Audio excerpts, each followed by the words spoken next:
All right, good afternoon, everyone. We're going to call this meeting to order. It is 4:04 p.m. Welcome to our third Personnel and Budget Committee meeting of the LA City Charter Reform Commission. We're going to start with roll call. Andrea Matt, chair of this committee, is present. Commissioner Field. Present. Commissioner Thomas is not here, but on his way. Thank you. We have quorum. Just a reminder, this meeting is being broadcasted live. And for anyone who's joining us today, we do have Spanish translations and interpretation available in the back. I'm gonna give a moment for our Spanish interpreter to say a few quick words. Hola, buenas tardes. Si usted requiere interpretación en español, por favor, vengan para acá para agarrar el dispositivo. Y si van a dar un comentario en público, por favor hagan pausa para que podamos interpretar sus palabras. Gracias. Great, thank you. And I will now hand it over to staff to administer public comment. Thank you, Madam. Thank you, Madam Chair, and welcome everyone. I am going to start us off with in-person comments. I am going to call 3 names at a time. We only have 3 names at the moment. So, and Nick, I got it. Please come up. I'll ask, it is a 1-item agenda, so that's 1 minute for general public comment and 1 minute for the item for a total optional total of 1 or 2 minutes. I'll ask you to come and speak. Let me know how long you'll be speaking for, and then we'll set the timer and hopefully will work for us today. And then we'll go to virtual public comment. Those on Zoom. James, Chad, Justine, and Nick. Those are our 4 people signed up. James first, James Moore.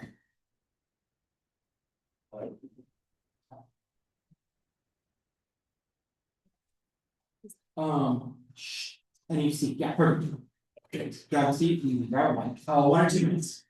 2 minutes, please. Okay, and go. Hello, honored commissioners. Oh, is James Thomas not here? He's on his way. Okay, fantastic. Well, hello, honored commissioners. Thank you for your time. I also wanted to thank the staffers who prepared the recommendations today in a single document, but that was like an incredible document, and I just wanted to say, really good work. Solid. Again, you see. I'd like to speak on the issue of general liability, which is police reform, point number 8, and why I believe it to be essential to be enshrined in the charter. There were 3 objections that were noted in the report as potential issues. I can't speak on the first one on departmental policy. That seems like something that the city attorney would make a determination on. However, the second issue and the third issue seem particularly relevant. The second issue is that it would limit budget flexibility. That's a worthwhile issue to flag. My counterpoint to this would be we spent $100 million in police liability out of the general fund last year. That is definitionally restricting our budget flexibility. That restricts it the way concrete shoes limit our ability to swing. That's a crazy amount of money, and that needs to be allocated properly to the departmental budget and most likely to individual police officer insurance and liability. And then the third point that I think is also worth noting is that, yes, this could be theoretically passed through ordinance through city council. However, every single city council member that I have spoken to and the city attorney has publicly said that this has to come through charter reform. Whether or not they're correct about that, I don't know. What I will say is that they are putting, you could say that they're passing the buck. You could also say that they are empowering you to make this choice for all of us as HMOs. Therefore, I would say that the responsibility is clearly yours to pass this. I hope you will take up this reform. I believe it to be one of the most impactful things we can do for this. Thank you so much for your time. Thank you very much. Next up is Chad.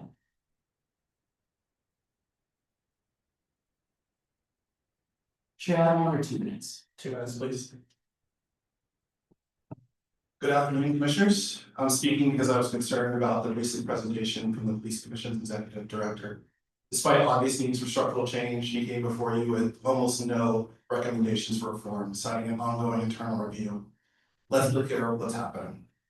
The Police Commission is stalling. They are refusing to engage with this charter reform process because they are protecting the status quo. This confirms exactly why you need to step in. The Police Commission has become wholly aligned with the department it's supposed to regulate. They're operating as a rubber stamp and not as an oversight board. Since they won't recommend changes themselves, I'm asking you to implement 3 specific reforms in the charter. First, professionalize the commission. Overseeing a $1 billion paramilitary organization is not a hobby. It's a full-time job. Currently, the Board of Public Works is the only full-time paid commission in the city. The police commission must be elevated to that same full-time paid status. This allows normal working-class Angelenos to serve, not just the wealthy, and ensures they have the time to actually dig into the details, rather than just relying on what the chief tells them. Second, break the appointment monopoly. Right now, the mayor appoints all 5 commissioners. This creates a board that is politically safe rather than independent. We need a divided appointment authority. Give seats to the city council, the city attorney, or even a mechanism for direct community selection. We need requirements for diversity on the board. Mandating seats for civil rights attorneys, social workers, or victims of police violence. So the board isn't just full of former prosecutors, corporate lawyers, federal law enforcement. Third, liberate the inspector general. The inspector general currently reports to the commission. If the commission is captured, the IG is silenced. We need to write independence into the charter, give the IG a fixed term, independent subpoena power, and protection from being fired just for doing their job. Please don't wait for the police commission to ask for these changes. They never will. It's up to you to write them into the charter. Thank you. Thank you so much. Justice. 1 or 2 minutes?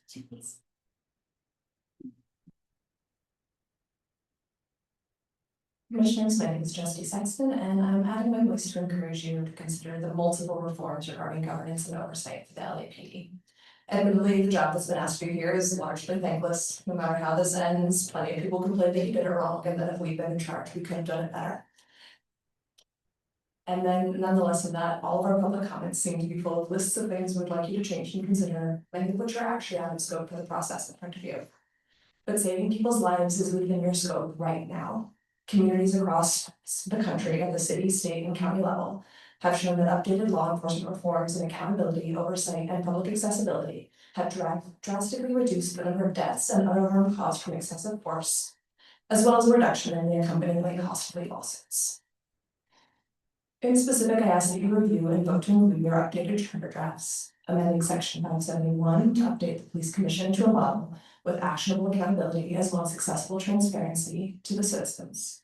Protect free speech via section 574, including a provision to explicitly delineate protests as separate from riots and disturbances, including protection of the safety of journalists to document them.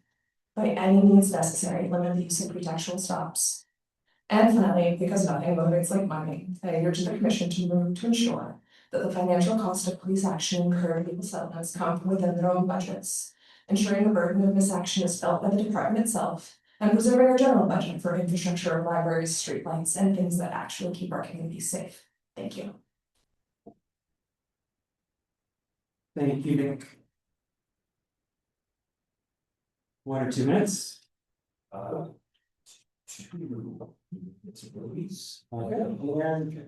Good afternoon, Commissioners. My name is Nick Caputo. I'm the Executive Director of Livable Advanced LA, a nonprofit focused on structural governance reform, budget transparency, and long-term state capacity in Los Angeles. In preparation for the Commission's January work, my organization has circulated a charter reform quick reference policy sheet that consolidates recommendations and themes actively being discussed across this process. The purpose of the sheet is to reflect areas of emerging alignment and provide a practical, readable reference for charter level action, not to get ahead of any organization's formal positions. I want to be clear that I strongly agree with many of the recommendations raised by other organizations here today, particularly around police accountability, liability reform, transparency, public access, and civilian oversight. I would like to add reforms related to how police commissioners are appointed and the ability for the public to recall commissioners when oversight fails. This will bolster central public safety, civil rights, and rebuilding public trust, and provide us with a similar accountability measure as the public has for the sheriff's department. I also want to briefly offer several complementary charter level ideas that fit squarely within today's personnel and budget discussion. First, budget honesty and comparability. The charter should require a single standardized financial reporting format across all departments with enforceable deadlines and auditable performance metrics. Fragmented reporting obscures inefficiency, weakens oversight, and creates space for abuse. Standardization directly improves service delivery and strengthens anti-corruption systems. At a minimum, city expenditures should be publicly viewable no more than 30 days after they occur. Second, personnel systems must be aligned with performance rather than politics. The charter should modernize civil service schools to allow interoperable job families, continuous recruitment, and routine updates to exams and classifications. Slow hiring and rigid personnel structures undermine public safety, delay infrastructure delivery, and make it harder for young people to see public service as a viable and respected career. Third, long-term costs must be visible at all times. Alongside shifting misconduct settlements out of the general fund and onto departmental budgets, the charter should require clear, plain language annual reporting on pension obligations, legal liabilities, and long-range fiscal exposure. This is a matter of fairness to future residents and basic fiscal integrity. Finally, whistleblower protection should live in the charter itself, not solely in policy and performance. Thank you very much. Perfect. Pass it over to Kate, Mr. Online comment. Sorry, I tried to engage with the iPad multiple times. Oh, sure, we'll do one more pass in the room. Again. We're now moving on to remote public comment. Our first speaker is Lionel. Lionel, can you hear us? Yes, can you hear me? Yes. Okay, Lionel Mars, Budget Advocate, speaking on my own behalf as an individual. I'd like to thank Rewrite LA for their Saturday event. It was a great event, very exciting to see so many people come together. And number two, I believe we need to reform the civil service to streamline the hiring process for non-sworn candidates and for current employees who would like to transfer to other departments, because there are many departments that need more employees to provide services to all Angelinos. And I think that the current civil service needs to be updated to our to reflect our current time, and to make LA governance better for everyone, and to make sure that LAPD is not gobbling up the city's entire budget, because it's not fair for other departments to have understaffing, under budgeted, and they also provide important resources to all Angelinos. So let's make LA fair and equitable for everyone. Thank you, and happy holidays, y'all. Next speaker is Henri. Yes, hi, good afternoon. 2 minutes, please. 2 minutes starting now. So, a couple of things. I want to go ahead and echo the suggestions that Controller Mejia has put before the board. Number one is giving the controller an independent budget. The main characters. Designate the controller as a city's chief financial officer. Require minimum qualifications for the controller, namely at minimum a bachelor's degree in finance and accounting and a CPA license. Clarify the controller's audit authority to include audits of all city programs, as well as give him strong subpoena power. Allow the controller's office to hire outside counsel and enshrine the controller's fraud, waste, and abuse functions. I also want to add to the powers vested onto the OIG. They should absolutely be the ones adjudicating any and all police complaints, and all police-related complaints should be independent of the LAPD. They should have no connection into how the investigation therein of complaints is done. And the OIG's office absolutely should have strong subpoena power as such, as well as the ability to hire their own counsel. And the specific minimum budget set aside for the OIG, so that they're not slashed and not beholden to political swings. Regardless of who's in power, the OIG's functions, just like the fraud, waste, and abuse programs that the city controller's office is pushing for, so too should the OIG's fraud, waste, and abuse and other powers to actually adequately review, audit, and investigate the LAPD should be enshrined and completely independent from the police commissioners board, the LAPD as a whole, and as well as the internal affairs. And so with that, I'll yield the rest of my time. Thank you. Next speaker is Godfrey. Godfrey, how much time would you like? 2 minutes would be great. Can y'all hear me okay? Yeah, 2 minutes. Okay, great. Starting now. Thank you. Godfrey Plata, Deputy Director, LA Forward Institute, building on our letter after reviewing the staff report published. Thank you again so much to the staff and commissioners for reviewing everything and creating this menu of items. I'm commenting in particular on item 8 and 9, but of course ask that all items supported by LA Forward Institute move forward. But I'm going to focus on 8 and 9. Item 8 under police reform is where we're talking about moving liabilities from general fund to the departments. It's currently listed as, yes, this can be accomplished through non-charter action, but we believe that doing this in a non-charter way is limiting and clearly hasn't been done because of lack of political will by elected officials. And that is why we are here with you all, charter commissioners, as folks who are representative more of the public voice. We believe that you deserve more time to engage with this particular idea of moving liabilities from the general fund to the departments and really move this forward to the full commission and back to committee to study this further. We recommend that you all source academics who have studied this type of work and have become experts of this. In particular, there is one in our midst. Her name is Dr. Joanna Schwartz. She's a professor of law at UCLA. She's the country's leading expert on police misconduct litigation and author of a book called Shielded, written in 2023. Her scholarship focuses on the financial impact of settlements. And it's possible that engaging with her in early 2026 will help to sort of flesh out what this liabilities move could look like in a charterized way. The second thing that we want to make sure you build in more time for is item number 9. And so we do ask that you move this forward as well. In particular, we saw that LA Ford Institute and Councilmember McCosker are both really interested in the board's engagement here. We know that Councilmember McCosker did not get time to engage verbally last week. I think he submitted a letter.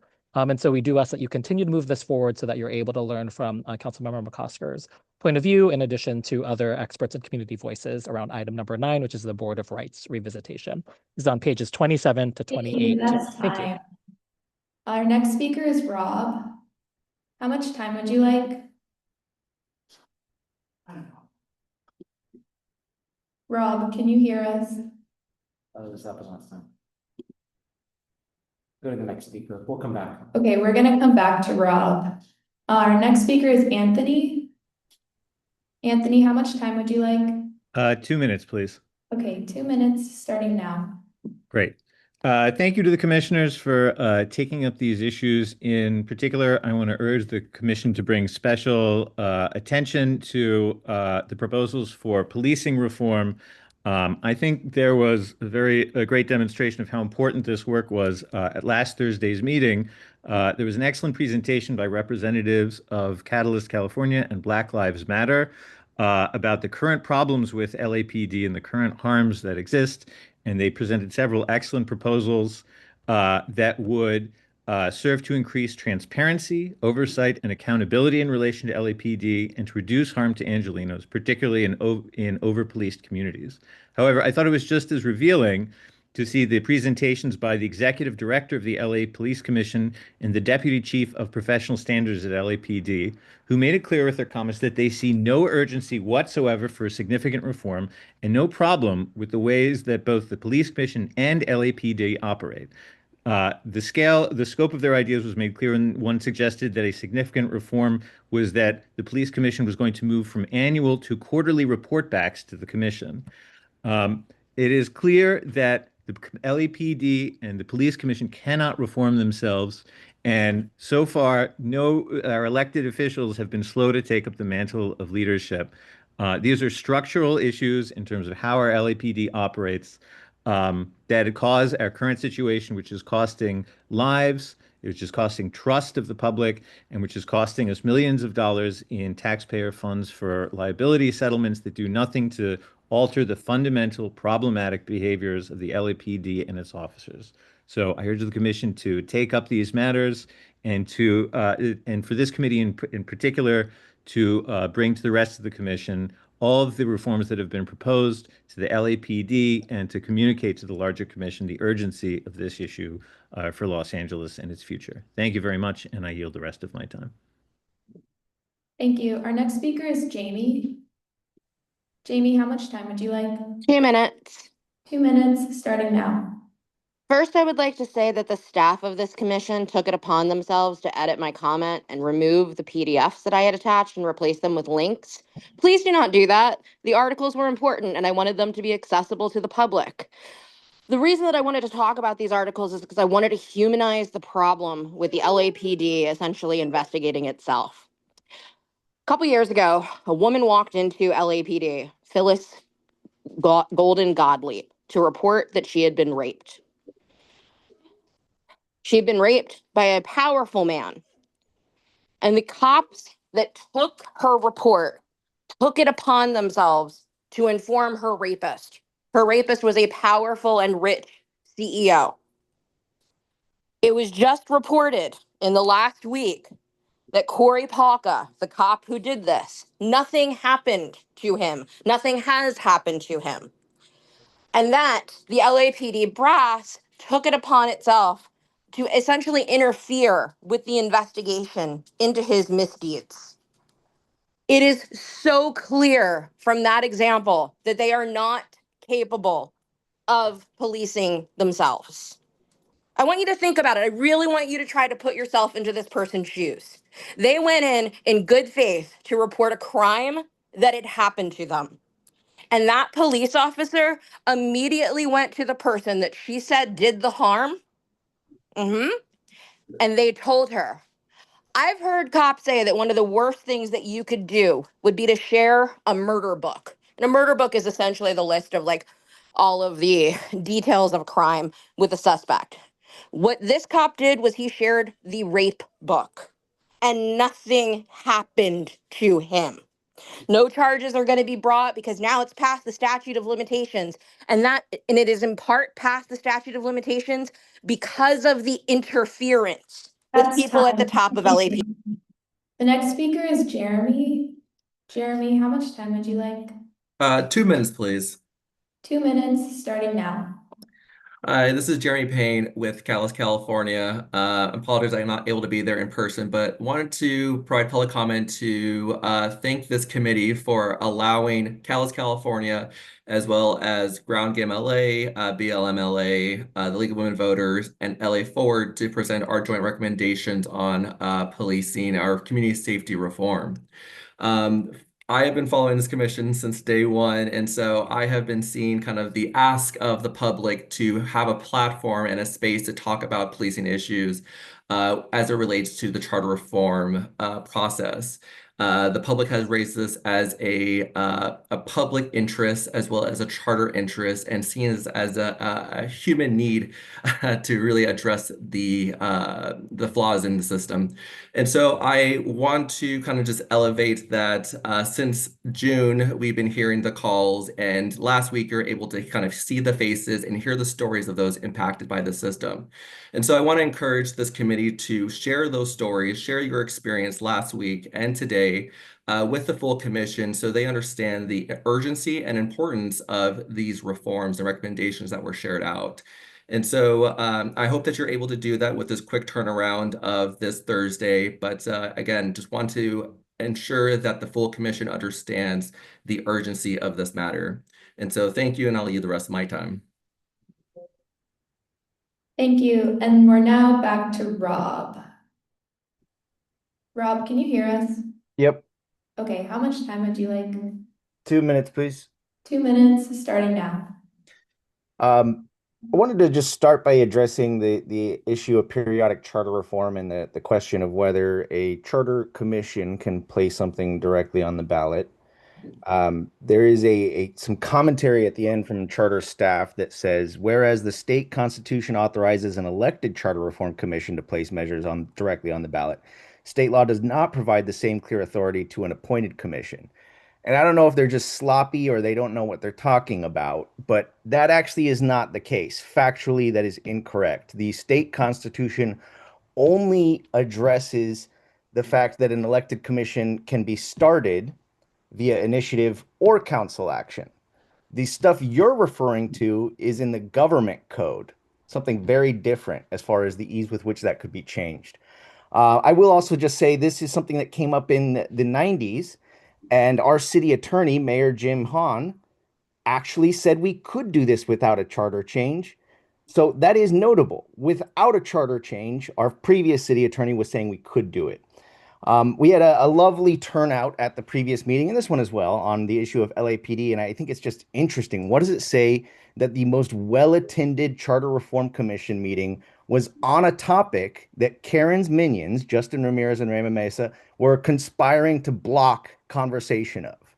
I will also note that the staff report does not mention something we highlighted, and that is the previous council motions asking for the pensions of city officials convicted of felonies to be stripped, something that the state and county have. LAPD, we saw just how unserious they were. This is all about delaying any kind of potential conversation. We saw what Mayor Bass did last week to the council. She thinks, maybe we can pay for all of these cops by just eliminating all of our city council and making Marquise and Karen kings for life and rule the city in peace. I don't think that's the way we should do things. Thank you, Rob. That's time.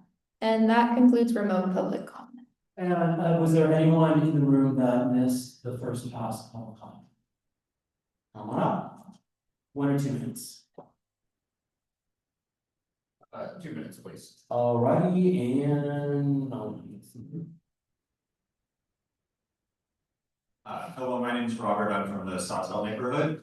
I wanted to primarily echo support for other commenters saying that police liability needs to be moved out of the general budget. I would like to see police liability moved on to the individual officers with the expectation that they would be then required to carry liability insurance with coverage of perhaps $50 million or $100 million payout.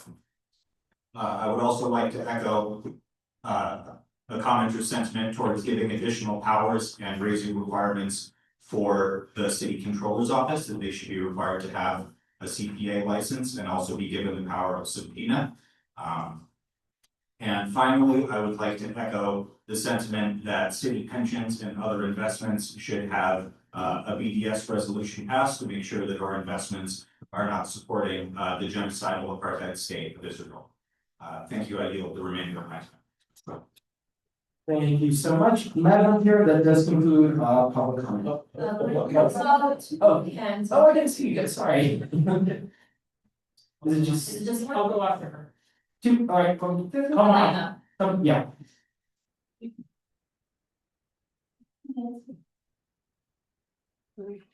Hold on 1 second. Go. Hi, my name is Lizzie Weinbaum. I was born and raised in Los Angeles and I live in Silver Lake, and I'm here as president, but I do serve on the governing board of Silver Lake Neighborhood Council. I'm also a member of Democratic Socialists of America, Los Angeles. We're all taking very big interest in this charter reform process. I'm here in support of strong charter level police reform. LAPD holds outsized power over public safety policy, budget decisions, and discipline, while the people most affected by policing have very little meaningful recourse. First, I urge you to advance a proposal requiring LAPD to pay legal settlements from its own budget. Right now, the cost of misconduct is shifted onto the general fund, and that structure protects the department and leaves residents paying for harm they did not cause. Well, every year we struggle to find budgets for really basic city functions like street maintenance and other things that make me feel safe in public, like streetlights. Aligning liability with the department is a basic accountability measure. Second, the charter must guarantee public access to police misconduct and disciplinary data. Transparency cannot depend on political will or internal discretion. Democratic oversight requires consistent public access to information. Third, I support charter reforms that give the mayor and city council authority over LAPD that is greater than the police commission. As it stands, power is fragmented in a way that shields the department from democratic control. Public safety should be governed by institutions accountable to the people, not by internal power structures. Regardless of political perspective on LAPD, working class communities bear the brunt of the consequences of the current system every single day. These are obvious structural failures that require charter level change, and I urge you to advance these reforms now while we can. Thank you for your time and for all your hard work. Thank you. Come on up, 1 or 2 minutes. Let's do 1 minute. Go. Hello, my name is Michael Levinger. I'm a resident of the city of LA, particularly of North Hills East. I concur with the rest of the comments made today in support of the LAPD being instead of the charges, any sort of legal ramifications to be charged to LAPD's budget instead of the city general budget. Per the recent information from Kevin Mayhew's office, as well as a couple of articles saying that there was $400 million from the city budget used over the last 6 or 7 years in total just for lawsuits involving LAPD. Other than that, I yield my time. Thank you so much. All right, and now that does conclude public comment. Madam Chair. And for the record, if I can say that Commissioner Thomas arrived about 4:30. It was closer to 4:25. Hey. Next, I just wanted to check in the room if there was any neighborhood council community impact statements that were filed for today and would like to speak. Seeing none, we're gonna continue with the rest of the agenda for today. First item of business is approval of the meeting minutes of our December 11th Christina Worship community meeting. Do we have a motion to approve the meeting minutes? I'm going to have to abstain, although I did watch the meeting. I feel like I wasn't officially present, so I can't vote on the minutes. Chair moves the motion. Is there a second?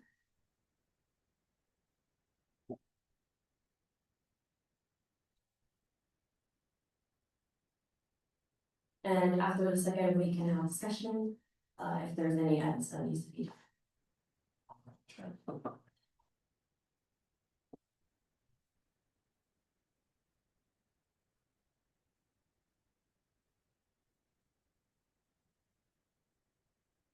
And then just for clarification, Commissioner, Thomas, I think, once we move the motion and second it, then we'll open it up for discussion for any edits. Yes. Yes, okay, and then any discussion about the meeting minutes for last week?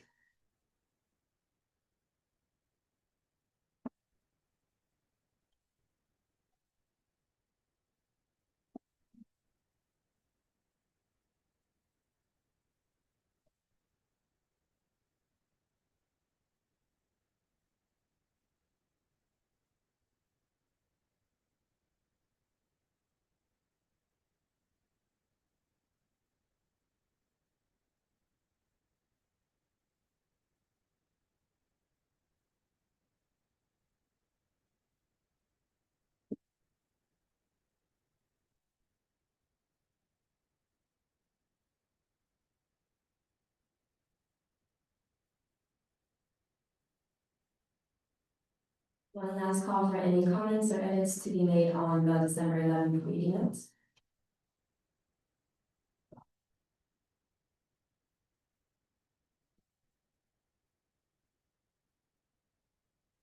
Did we ever?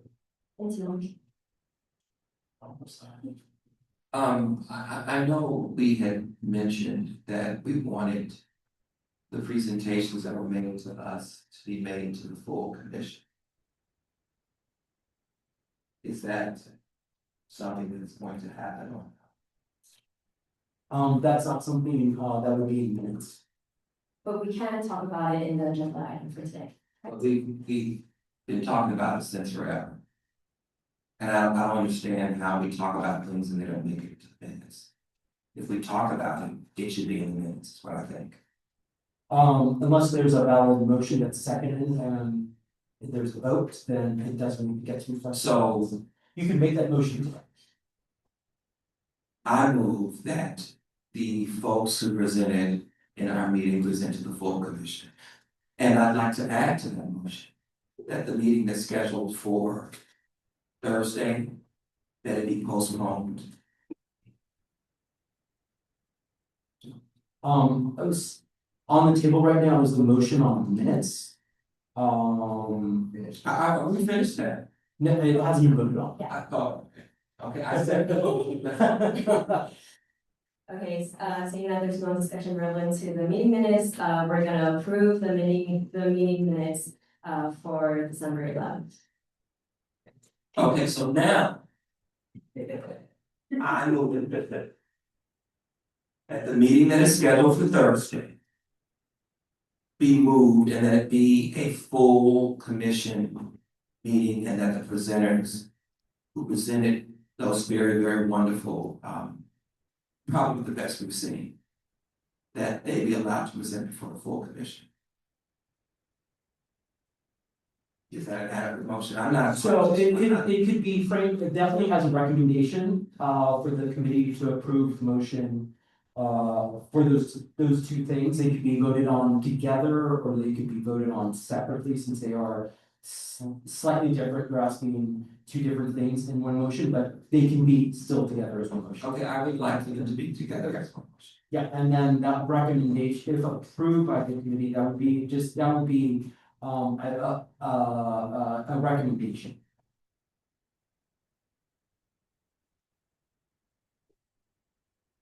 In this moment, so I'm hearing is a motion from Commissioner Thomas. I was seconded to have the discussion amongst our committee members, and so I'm gonna open the floor for that. For my fellow commissioners, if you want to jump into conversation, Commissioner Field. Yeah, and I am sorry, it's one motion, I don't think it's appropriate for our committee to cancel a meeting that enough of us apparently are planning to attend. I wouldn't mind the agenda being modified, depending what we get done tonight on this report. I just don't think it's appropriate to request that the whole commission cancel a meeting when we have so little time and we're not gonna meet again until the new year. I think the commission should meet, whether the agenda needs modification, I think depends on what we get done here. I don't mind modifying the agenda. I don't think we should be talking about police reform in a meeting that many of the people who are advocates of police reform won't be in. I mean, this is the holidays, they have already started. Right now, at 9 o'clock, I really should have my computer out inputting grades, so I just don't, I think this is too important. And I think we need to show the community who came out, like they haven't come out for anything else, that we're taking this seriously. And so I don't think that a meeting on Thursday signals that we're taking it seriously. I think it signals that it's business as usual, we're checking boxes. And that's my personal opinion. We need this police reform issue should have been a committee in and of itself, as should have been housing, affordable housing. And those are two issues that we have not talked about. They have not come up. We have not talked about the unhoused. In fact, you know, in contacting folks who are advocates for the unhoused, they refuse to come and present to us because they said, and I quote, the only thing that they want to do is have on the record that we showed up and pretend that they got input from the community and they do whatever they want to do. And so that's where I'm coming from. I could organize the motion in such a way that maybe it would be palatable, but at the end of the day, we should not be meeting on police reform, even though we're not gonna vote on police reform. We should not be meeting on police reform on Thursday. That does not look like we're taking this seriously. It just does not. We had more people come out for police reform than we have ever had, especially Black folks. And I have been saying from day one, when you bring Black people in this room, you're going to have a different set of issues. And so now that Black people have been in the room, we want to say their issues are late. We don't have time for them. We don't have time for them. And I don't want to hear this issue of time. I just don't. I'm tired of hearing it. Because my time is just as valuable as everybody else's. And I make the time to be here. This is what I signed up for. And I make the time to be here because I am tired of the people of Los Angeles not being heard. I'm tired of it. I'm also tired, and it's nothing to do with the motion, but while I'm on my 20-minute rant is what they call them. I am tired of feeling as if I'm staff and not a commissioner. If I ask staff to do something, I expect them to do it. I don't expect to have to go on and argue with staff in order to do what we're desiring. And so, again, I think I think that given the fact that we are paying upwards up to $500,000 for folks to bring in the community to speak to us, yet I had to plead and cajole Black-led organizations to come in here and have a conversation with us. I don't know how the people were selected in terms of who presented to us. I don't know who chose them, but I do know that they didn't look like me. And as I've said before, we are doing this reform because of the racist comments. Now, we're just talking about comments. Those comments are not just, they represent a particular ideology. And I'm still trying to find out, where's the money? We have the comments, but typically, when people who hold the purse are racist, they withhold the purse from people of color. And so I said that 1,000 times. It's not the first time I've said it. I asked about ranked choice voting. Yes, I'm ranting. But I asked about ranked choice voting and the impact that it will have on communities of color. That has never been answered. I tried to figure out, how is it possible that with 328,000 Black people, that we will ever have representation? I've been trying to figure that out. And no one has addressed that. No one. In the same way, the police gets the lion's share of our budget. And what do? They don't even protect us from these renegades wearing masks, calling themselves a federal police force. Why are we paying them this money? This is what this discussion is about. This is why the people have come out. And so at the end of the day, I could care less about what the mayor thinks, what the city council thinks, what anybody else thinks. Because I've been out there and I've seen what they've been doing to people. I've seen the violence that they have visited upon people who are only exercising their right to protest. And so, again, I don't think we need a meeting on Thursday, not just because I won't be there, but I question whether or not it's going to look as if we are taking seriously the most important issue that Angelenos face, and that is police reform. I have spoken to the mayor on several occasions, in friendly environments and not. I asked about police brutality liability. No one knew anything about it. This is what they claimed.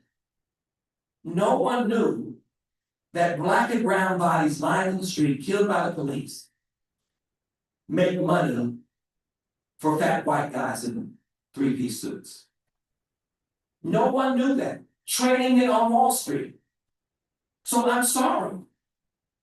We don't have time. We have 2 days. 2 days. Is it? We have 2 days. I don't think we're ready to deal with this. I think if we took time, all of the groups that presented us, they had great, wonderful presentations, but all of them said that they were rushed. If we took the time to deal with this issue, I think we can make headway with it. If we took the time to deal with the fact that most people, people of color specifically, everybody else generally, are not pleased with policing in this city the way it's being done. Not pleased. Over 70% of Angelenos are not pleased with the way policing is done. And the only reason that policing continues to get a rubber stamp is because it is connected to whether or not somebody thinks they're going to be elected. If you're an elected official and you appear to be soft on crime, it's almost a kiss of death. And so we need to take that away from elected officials and do what is effective and expedient. If your agency, your organization is not getting the job done, we shouldn't continue to dump money in it. If you are ineffective, why do we continue? Why are you the only organization, agency in government that can always count on funding? Because you made elected officials, you forced them into this box where they must appear to be tough on crime.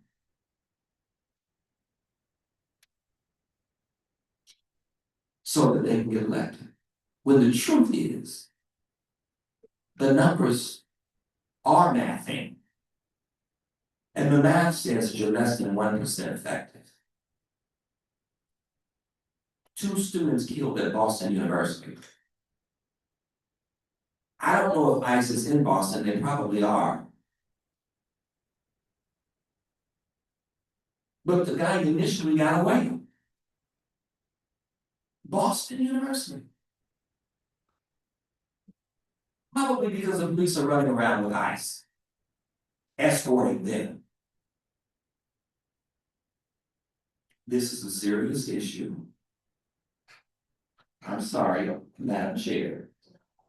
But I'm Black, I tell stories, that's what I do.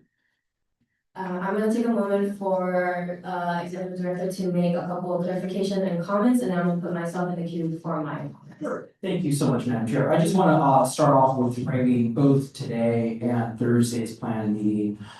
These as some of our residents who come to our meetings kind of know the cadence that we delivered these staff reports a few days in advance of the committee meeting for the committees to for each committee, and we've done this with 2 committees so far. This is the 3rd committee now going through this process. That the committee gets a chance to do a first pass on the staff report, ask questions, get public comment, and that report, of course, gets fed into this document, especially when groups, and we've definitely made corrections when groups are like, oh, you have us recommending 5C, we actually recommended 5B. So we made those adjustments on the way. We'll have a couple of adjustments to make to the staff report that we'll bring on Thursday as well. So the plan for today, as well as Thursday, is first pass presentation. Answer questions, let the community also give public comment, but not at this point move any items forward or table any items, but bring it back. I believe the committee, this committee meets again on January 15th. Correct me if I'm wrong, January 15th is the next time that They'll certainly be number January 15th, Martin Luther King's birthday. I'll double check on that. I don't, I think is it celebrated on that date this year? We'll double check on that. We've had. Still his birthday, whether it's celebrated on that day or not, it's still his birthday. Okay. So again, we've publicized that date for a while. See, this is my issue. If I can finish first. Yeah, you can finish, but this is my issue.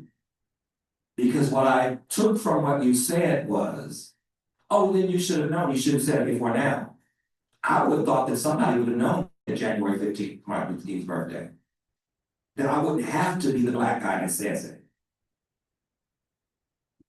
I'm just saying, We've definitely taken feedback when we've scheduled things previously on Jewish holidays. I didn't ask you about Jewish holidays, I asked you about. Commissioners have flagged. I don't tell me what commissioners have done, why do you not know? Or why did staff not know, especially since Donald Trump is trying to cancel Martin Luther King's birthday? So I'm just saying, this is the thing. Perception is everything. And there's a whole lot of perceptions that are leading the community to think something that's not necessarily true. And so we gotta straighten this out. And one of the ways that we do that is that we honor the voices of community who have come out in mass and said, take police reform seriously. I would even argue, since it was the only issue that we got, I don't even know how many letters, at least 100, there's so many I can't even count. We haven't gotten letters like that on anything else. So I would even argue that we make that a top priority, because that appears to be what the community wants. Excuse me, I'm just getting very confused. We had a motion on the floor, we didn't vote yet. Yes, there's a discussion. And I have And just given my. the staff input is part of discussion. I just want to comment, having checked the calendar. Well, I don't care what the current president says, this city will celebrate Martin Luther King Day on Monday, January 19th. That's the official date, that's what it would be in the entire nation if there were not certain situations currently. Thursday, January 15th may be the actual birthday, but it is not the official holiday, just for information. I'm gonna advise for chair to follow up with schedule after this meeting regarding specifically the January 15, and then please, executive director, finish your comments, and then I will give my comments after. Thank you so much, Madam Chair. And thank you, Commissioner Phil, for that information on the 19th. So, sorry, to reframe again, Tuesday, today, Thursday are first readings. Receive and file is the only vote that we're looking for and planning for both today and Thursday. Opportunities for the community, as Commissioner Thomas said, he's concerned about people not being heard. Thursday is an opportunity for people to be heard. It is not the only opportunity for people to be heard on this. There are going to be at minimum least 2 other opportunities after Thursday where this report will have public hearings, including the full range from the 2-year budget cycle to police reform.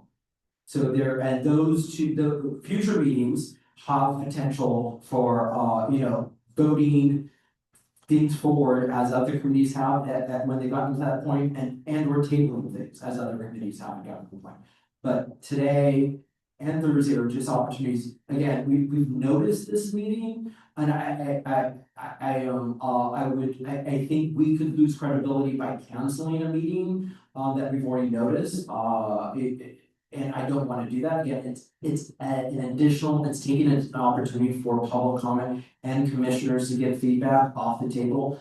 But it's not the only opportunity. There will be subsequent opportunities for that. And I just want to respond to a couple other things that Commissioner flagged, including ranked choice voting. That research is ongoing, and there's going to be updated memos going to the government structure committee. To your point, we've definitely done some research on some of the issues that have affected communities of color and communities where English is not their first language that have challenges sometimes with RCB, so that research is going to be reflected in the future. You also pointed out you had questions about who chose presenters. We've solicited presenters from yourself and from all commissioners and the public, and up to this point we haven't turned anyone away. So it's not about choosing, it's about scheduling. And so far I think we've had an opportunity to have everyone who's wanted to be scheduled up to this date, give a presentation. So I have not been choosing, I've been, working with all of you and the committee on lining those up. Including Commissioner, I just wanna, specifically speak to Commissioner Matt, who, definitely, helped us, frame, last Thursday's meeting, reach out to certain individuals. And we did reach out to, everyone that you actually, Commissioner Thomas, asked us to reach out to as well. And I have a couple of comments. I think first thing is that clarification that for today's meeting, committee meeting, and for Thursday, the intention is for it to be a temperature check where we are not moving on any actions. Correct. Okay, that's first clarification. I think second comment that I have, and I think I'm just being transparent here, and staff can all know this, but I've been, long before I found that, Commissioner Thomas wasn't gonna be present at the meeting, I was flagging this December 18th date, just from a timeline, process, understanding that this is not the final conversation, but I think just flagging it from a community aspect. In my experience being community is, this timeline is a little too fast for my personal preference, and so, I voiced that as well. I think just even looking at today's meeting on Thursday, for anyone watching this meeting, this committee meeting, and for them to submit a public comment after being informed from what we discussed in this meeting committee, it is a pretty short timeline to get a public comment for the Thursday meeting, just in terms of time frame, and submitting it on time for it to be presented to us. sure, we can forward today's public comment as well onto Thursday. But I think I'm saying that there's going to be additional comments based on whatever we discuss on today, that might not end up on the Thursday meeting, which I think will be informative.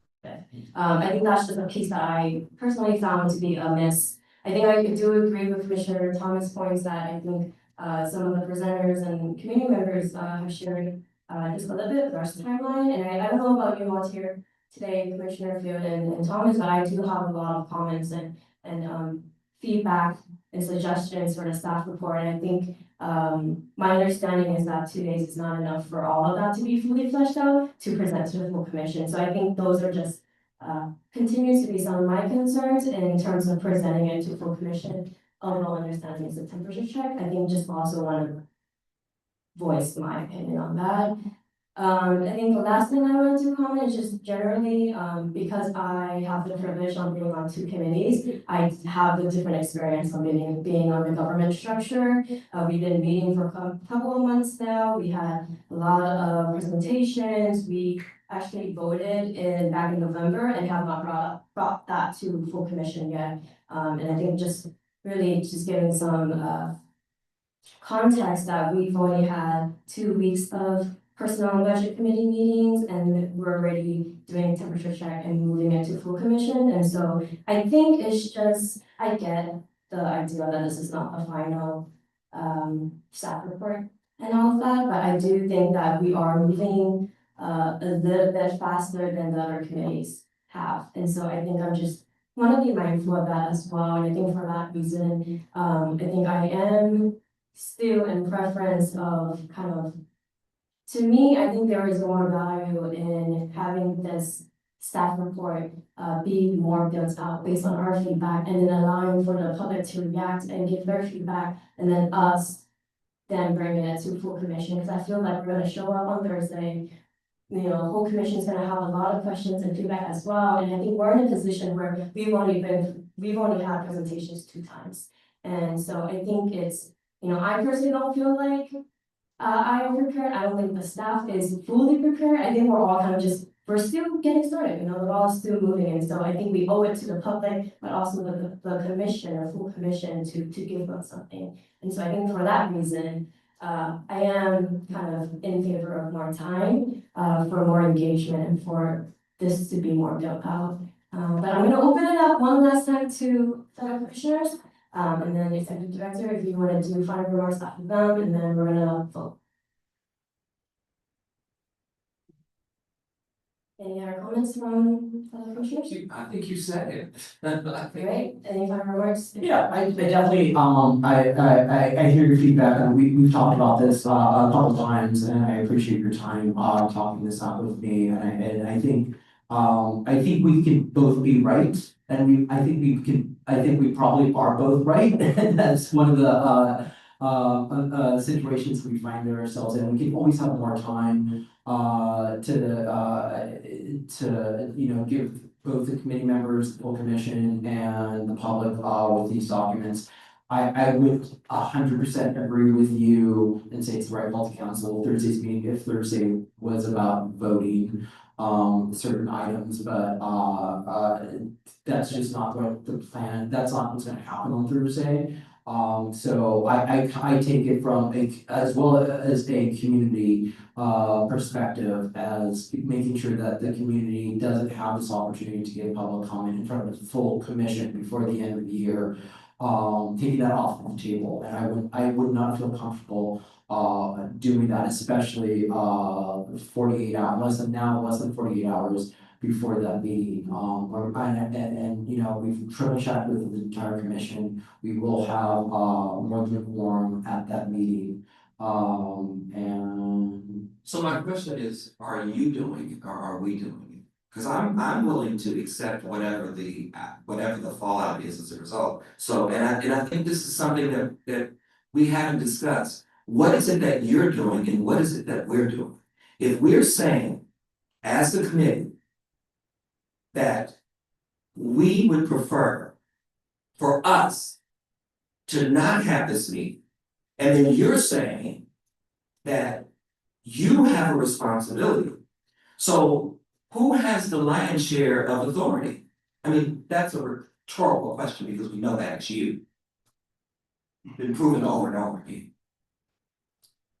We're saying, as commissioners, that we don't feel comfortable, at least two of us, that we don't feel comfortable taking up this issue in the full commission, given several factors. Number one, the community is already looking at us and critiquing us because it took us so long to get here to even bring it up. That they had to organize a letter writing campaign to get police reform on the agenda. I mean, that's an insult and quite frankly disgraceful. And then we were told that this was not something that the mayor or city council, this wasn't a priority of theirs. They must be sleeping under a rock if this is not a priority of theirs. They certainly are not concerned about the citizens of Los Angeles if police reform is not something that they are concerned about. I mimic those same sentiments when it comes to affordable housing and the unhoused. Both police reform should have been a committee, and so should affordable housing dealing with the issue of the unhoused. Those should have been their separate committees, but because our chair determined what committees we would have without us having any voice whatsoever, we find ourselves in this situation.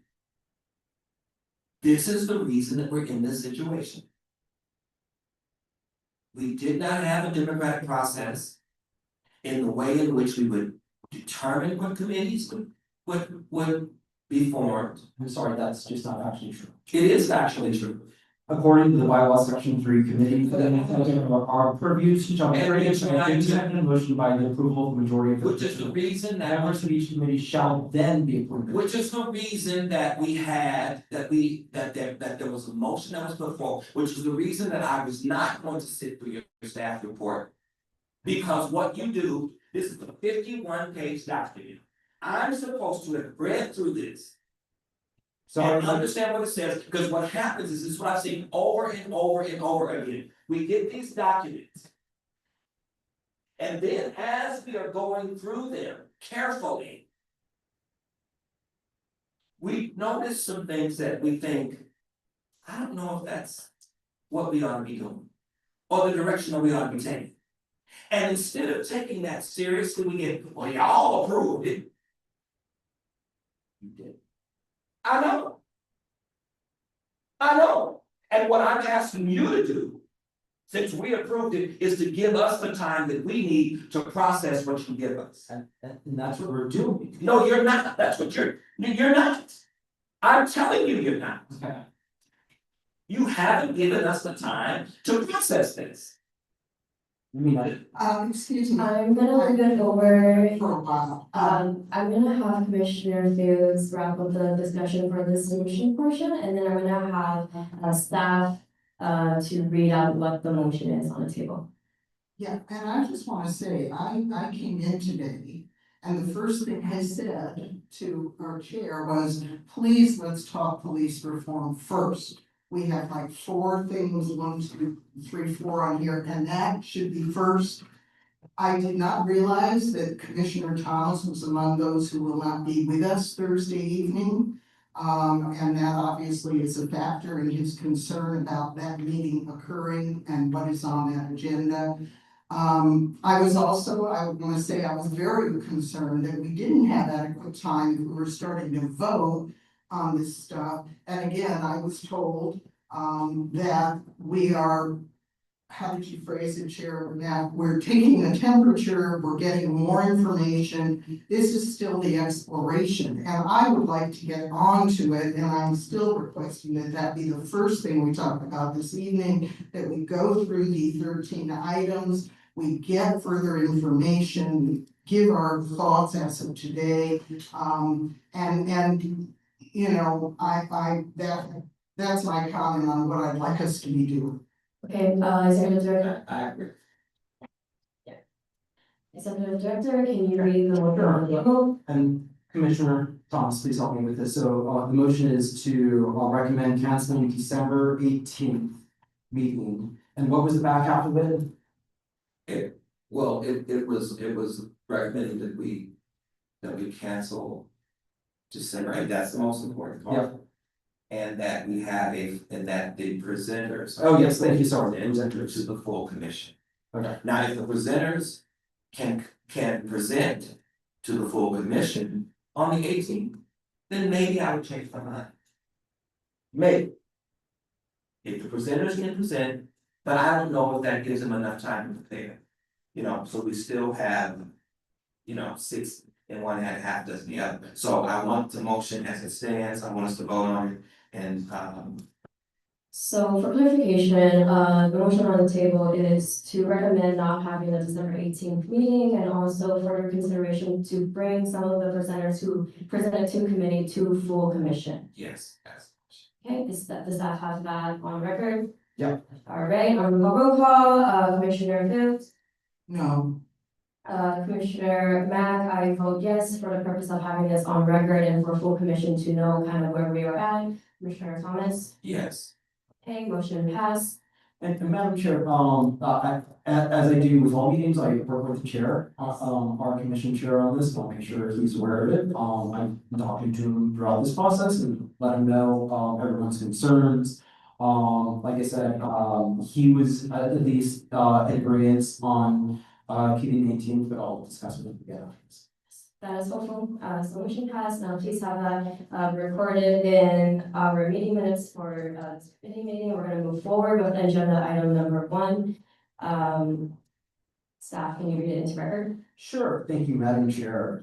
Discussion relative to potential personnel and budget related charter amendments, including not limited to issues related to budget process, periodic charter reform, periodic charter review, police reform, LA city employees retirement system, lasers, and possible action regarding related report back requests and other matters. And then I'm gonna pass it over for staff to finish that presentation as well. Fantastic, and we're gonna skip ahead to the police reform slides, if you can give us a couple seconds to find that in the presentation.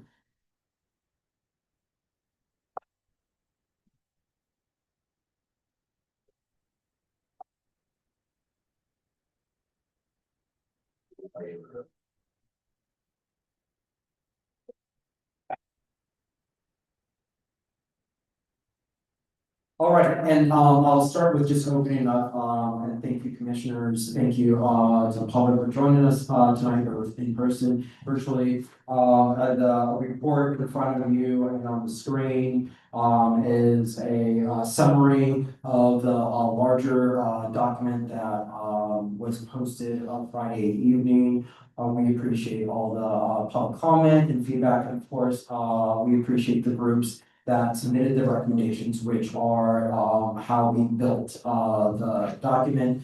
This document is again the culmination of recommendations from community groups, from city council members, from city departments, and all of those we pull them into one document and kind of provide a little more context on some of them, do case studies, and citations, and pull them into that bigger document. But this is gonna be the slide deck that we're gonna walk you through. I believe my colleague Brianna is gonna start us off on the subject of police reform. Thank you. So the first reform is racial and social economic equity value statement and limited use of pretextual stops. So Catalyst California, Ground Game LA, LA Forward Institute, and the League of Women Voters of Greater Los Angeles propose including a statement in section 570 about racial and social economic equity values and limiting the use of pretextual stops, explaining the LAPD should be exercised with maximum respect for racial and socioeconomic equity and prioritize care rather than harm and prevent harm to historically marginalized communities. In exercising its powers and duties, the department and its officers shall not conduct the pretextual stops. For context, pretextual stops are when officers stop either a pedestrian or a driver for a minor charge and then search for evidence of a larger crime. We provided some examples in Berkeley, California. Their city council voted in February of 2021 to deprioritize traffic stops in their city for low-level offenses and focus on driving violations rather that are related to traffic safety. In 2022, Seattle, Washington's then interim police chief wrote a letter to the Inspector General's office announcing that the police department would no longer treat certain minor or non-safety traffic violations such as vehicle registration, vehicle registration tags, missing front license plates, cracked windshields, and not wearing a bicycle helmet as valid reasons for a traffic stop. Thank you for sharing.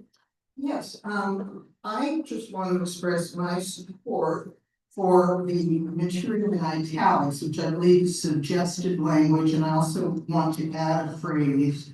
I'll just read it quickly. In exercising, this would be a change, an addition to the chart. It's not in here. I believe it isn't replacing anything. I believe it's just added language. In exercising the powers and duties provided under this section, the police department and its officers shall always have to prioritize the sanctity of the life, health, safety, and constitutional rights of all the people of the city of Los Angeles. An officer shall not stop or detain the operator of a motor vehicle based on a vehicle equipment violation or a non-moving, i.e. administrative violation. I would like to add to that regarding the equipment or non-moving violation, simply the phrase that does not involve public safety. My only concern here is there's certain equipment things that are actually safety, like if my brake lights don't work, I know that for people in other communities who aren't old white ladies, who don't have problems with the police, I know it can be pretextual, but I do feel like I would not like to prevent the police from things that are genuinely dangerous that have to do with the car. And you know, that's just my personal suggestion. Obviously, I agree with the language. I just want to be sure we can have the stops necessary if there's actual a safety thing involved. Similarly, I would not support, and the suggestion doesn't mention bicycles, but I think not wearing a helmet is very dangerous, and we should be able to have people stopped and pointed out they need their helmet. But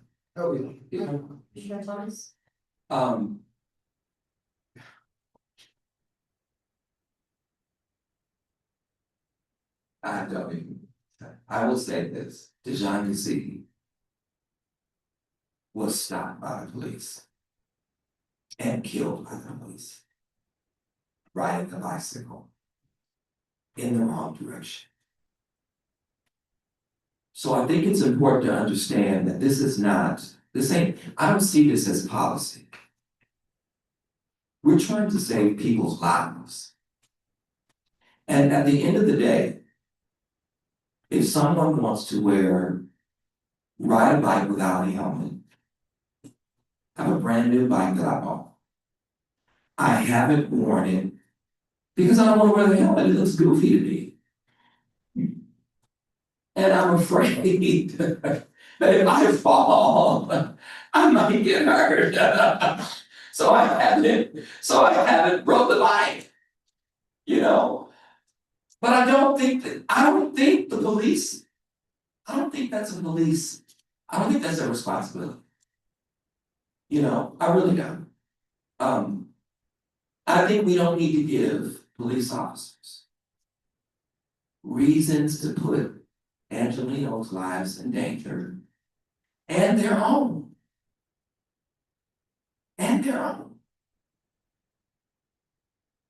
It's not just the fact that there may be more appropriate ways of doing this.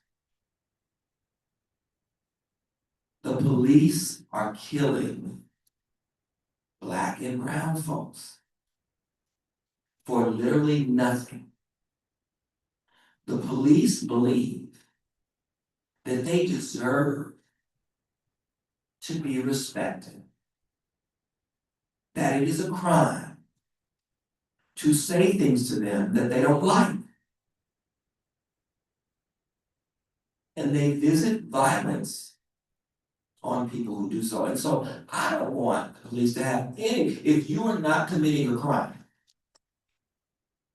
you don't need to be engaging the police. Because the truth be told, if the crime is being committed, they ain't around anyway. Their data says that they don't. Their own data says that they don't stop crime, they don't solve crime. And so I think we have to demystify policing. It is social control.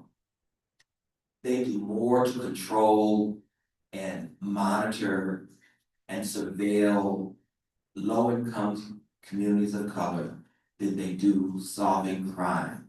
If more police was the solution and more police engagement was the solution to solving crimes, low-income communities of color would be the safest places in the country. They don't surveil Beverly Hills like this. They don't surveil Hancock Park like this. They only engage low-income communities of color. And we need to stop that. Pretextual stops shouldn't even be a thing.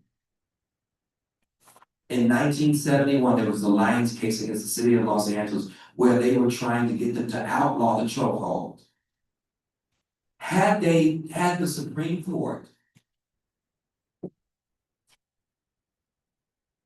considered that if you are Black, they did not allow it and make it unconstitutional because they said with Mr. Lyons, what is the likelihood of this happening to you again? Well, if you are a Black person living in a low-income community of color,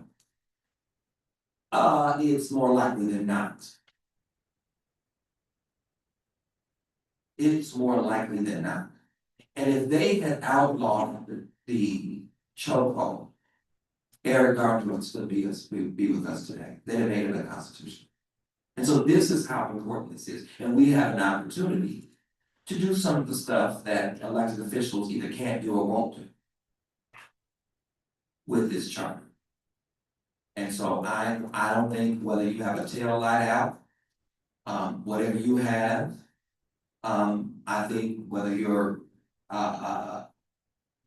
driving an unregistered car, if you're not committing a crime, if you're not doing these things in the process of committing a crime, I don't think you need to be engaged by the police. It's just my thought and my feeling, because we know that they use these things to step across the line.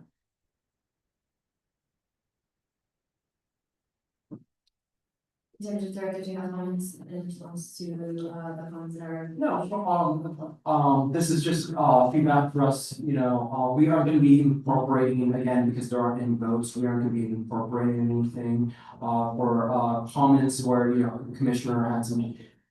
Save that for definitely a subsequent motion down the road, for all, yeah. I saw your hand. Oh, yeah, that was all I wanted to say, yeah. Okay, perfect. I'm gonna have staff continue with the rest. And then I think for purposes of kind of how we wanna run this, and then commissioners feel free to kind of give your feedback, but my thought process was that we have, at least for this section, we have 12. Do you wanna do it, take it by like every 2 and then give her? We're going by the. I see. Yeah. Oh, Okay. and is that? Do you wanna do it by bullet point? Because Yeah, I think that's the easiest Then part to do, yeah, let's continue. because that's what I was confused by that, I was looking for that document. So, it's right here, Oh, this is it? yes. And so for members of the public, we are referring to 2 documents. We have one with more context, it's a staff report memo, and then we also on the screen as well, we have presentation slides. Both, yeah, and they're both posted on. Right, and then we're gonna have staff continue on with number 2. Oh, okay, see. Yeah. So number 2 is improved public accessibility to the Board of Police Commissioners. So Charter Section 571 currently addresses the powers of and term limits for the Board of Police Commissioners. However, the section doesn't address requirements for public accessibility. So the board holds meetings every Tuesday, normally at 9:30 a.m. They publish an agenda beforehand and provide a total of 45 minutes for public comment, where members of the public may speak for up to a total of 3 minutes. The police commissioner meetings also provide a telephone dial-in option to submit public comment virtually. And they will provide a translator on request.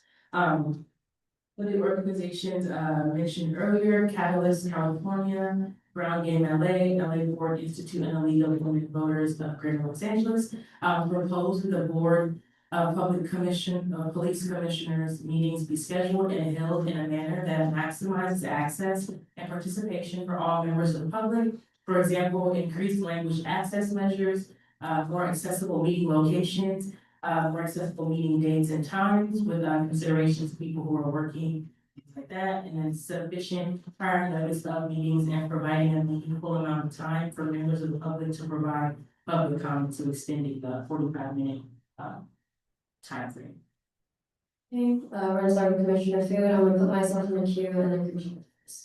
Okay, yeah, I have a clarification because at the end it says this is not possible by a non-charter action. So just for my own clarity, the charter designates the day and time that they meet. That's actually charter details, or is that somewhere else?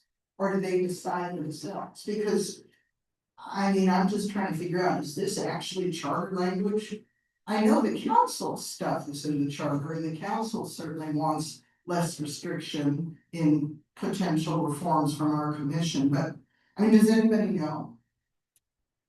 Okay, and the reason I mention it is I would favor the charter giving general guidance around not just the police commission, but all the commissions, that they, for example, alternate evening and daytime meetings, similar to our constraints or our, whatever you call them, structure, thank you, better word. And, you know, in terms of that, accessible location, I mean, I think it's hard to get to City Hall, maybe they could meet once a month in you know, another part of town. But I would certainly not want to be too prescriptive in the charter, telling them exactly when they have to meet. It just generally mentioning some of the issues of accessible locations, and as we have been structured, thank you, Jim, on that, you know, to have some evening or late afternoon meetings as in addition to these weekday mornings, which obviously limit a lot of people from attending. Sure. We need some data. Yeah, and to clarify, I believe that, under, this item, some of the recommendations cannot be enacted without charter change, but some of them can be. I think it's that, this one's a little bit of a mixed one. So. Let's find out exactly Yeah. what it currently says. Well, we'll dig a little deeper onto that. I think just looking at the first sentence of this item, this number 2 item, I think it says that the section doesn't actually address requirements, but I think in practice they're sharing, this is how it is playing out in practice. And then in the charter section, they address powers of and term limits of the board of these commissioners. I think similar to Commissioner Field, I think we do need more data. I'm curious to see kind of what is the general recommended structure for general commissions? Like what are most commissions doing? Is there a standardized recommendation that we can put in? It's scattershot with different commissions operating different, representations being, and we're, I believe we're gonna get some recommendations on commission structure, in general, and some streamlining, but different commissions, for example, this commission had a structure where there was different sets of appointees, and it's just, all the commissions are different. Yeah, I think for that piece, then my feedback is if we can incorporate that, I know in other pieces of the staff report, there is like, here are some examples of different XYZ. I think if we can just include that in this section really briefly, so that we can just have a understanding of. Sorry, that happens in the script. So that we can have an understanding of this comparison. Commissioner Thomas? Yeah, as someone who has gone to several of these commission meetings, what you're really trying to get at is the fact that people come there, and you have to understand why people come to commission meetings. They come to commission meetings when their loved one has been murdered. And there seems to be no accountability. And so you have mothers and fathers and cousins and brothers of people who have been killed by the police giving public comment, and they get cut off. And there's this arbitrary time frame, which is 45 minutes, and it's just done. And the reality is that I'm of the opinion that anyone who wants to speak, who treks their way down to the downtown LA, pays $20 or more for parking, which is something I want to talk about, because one of our presenters had to pay $120. We'll talk about that later. We offer parking for all of them. At USC, oh, it was $120 she had to pay. And so I think she should be reimbursed for that, but that's the goal. We can talk about Okay. So it's important to know that these are not just, it's not like the city council, right? Where people, these are real people who have had real losses, who are going to appeal to the commission, hoping that the commission would be humane and hold officers accountable for killing their loved one. I was in a meeting when that actually did happen, when the commission did say that the 2 kill shots of the young man who was killed, Gregorio Mack, who was killed in the Baldwin Hills Mall, barrage of bullets, could have killed anybody. Anybody shot at the mall. I was there when the police commission said that the kill shots, the last 2 shots, were out of policy. I was also present in the meeting with the chief of police said that the commission, they're not police, they've never been police officers. They're not in a position to even analyze policing. And that he was not going to recommend the firing of those police officers. And the tribunal was not going to recommend the firing of those police officers. And they followed it up with, and if the tribunal did, and they claim that the police chief doesn't have power to fire police officers. He said, if the tribunal does recommend their fire, I'm going to be their chief witness. Who do you think they're gonna listen to? Me or you? This is what is happening at the police commission. This is why people are coming out and speaking out. The protocol for the police commission was set by a lawsuit that Dr. Melina Abdullah filed. She was arrested. And what she asked for when she won that case was to set the protocol for how community comes to give public comment. Basically saying that if somebody is up talking, you just can't walk up and grab them and arrest them, which is what they've been doing. Which is what they did to her. That you at least have to give them a warning. There's a particular protocol. And so I'm just saying that, Madam Chair and Commissioner, just so that you can understand that these people are harming folks who are already harmed, already traumatized, just coming there to share what has happened to their loved ones. You will also note, and then I'm done, but I want to give you the full context as someone who's been in the room and witnessed this. There was a woman who was found dead. They said she killed herself. I think Waukesha, they just passed a bill on her behalf. And the bill says that you have to notify the family. They never notified her family that she had been killed. Oh, the switches. What? The switches on the back wall by I can still see y'all. Can y'all see me?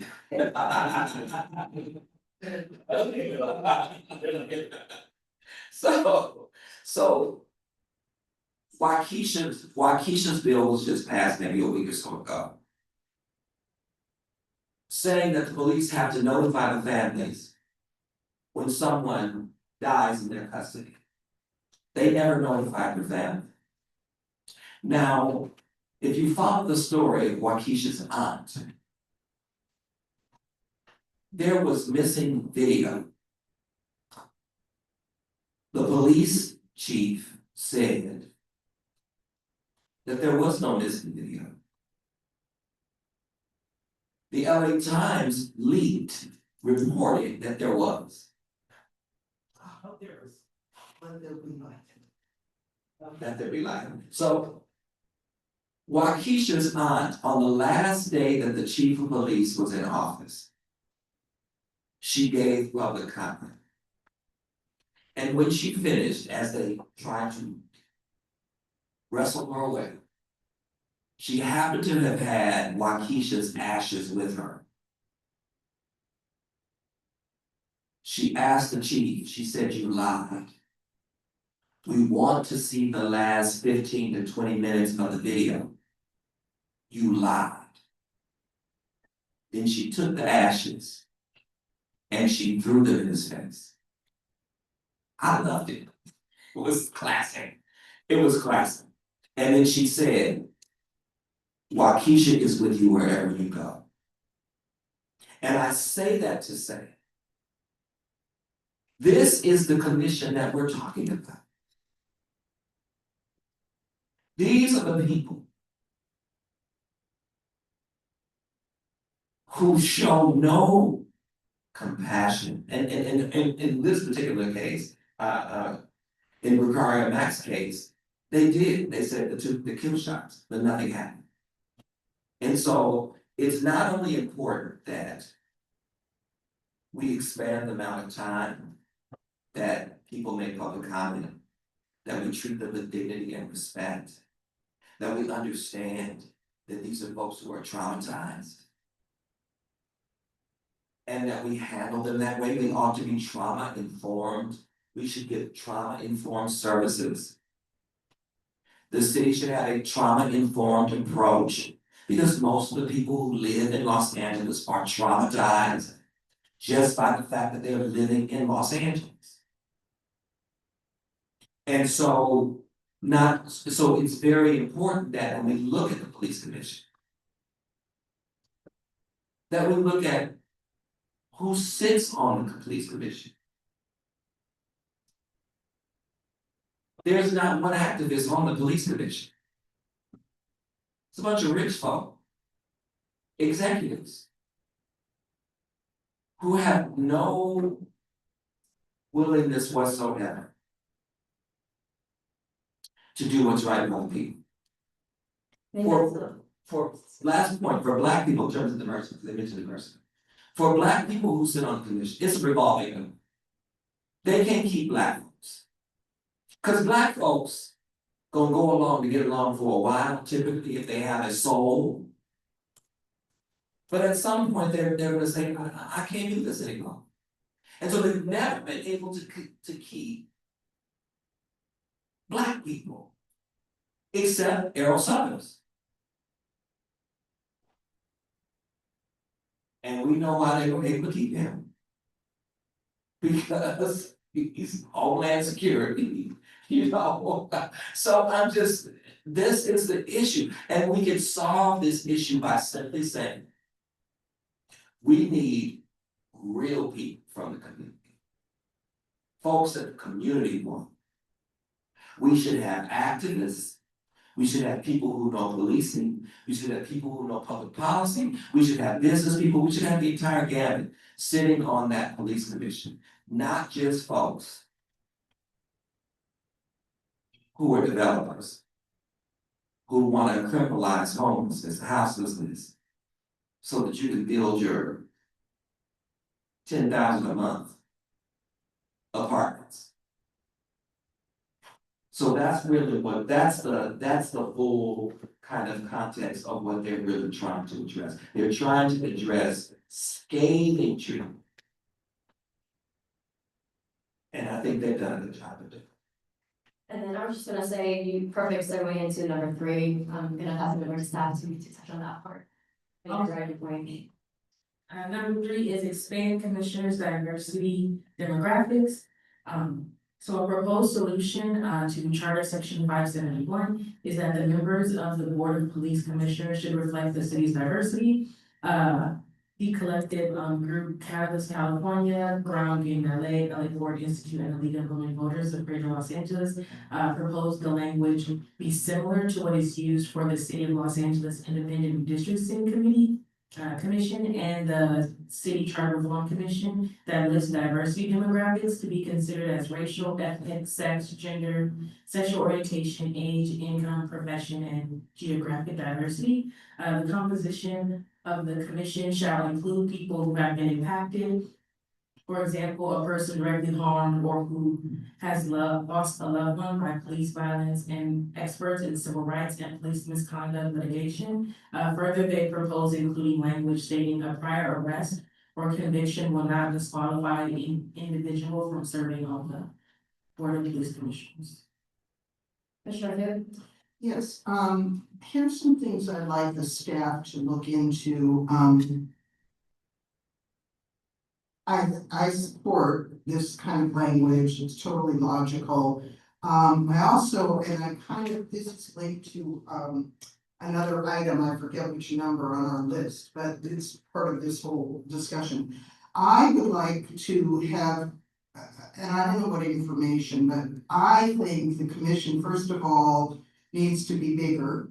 I think it should be 7. I think there should be 4 mayor appointees, 1 council president, 1 council pro tem, and 1 impacted person who applies and selected by, for example, the ethics commission. So maybe the staff could look into whether the ethics commission is a good place to make an unbiased judgment on the applications and who might serve as someone representing the communities that have been harmed directly by some police action. I also want to say that in terms of this critical commission, and we have a vacancy on that commission right now. I don't know how long it's taking the mayor to fill it, but we've all remembered the length of time it took the mayor to give us 4 appointments.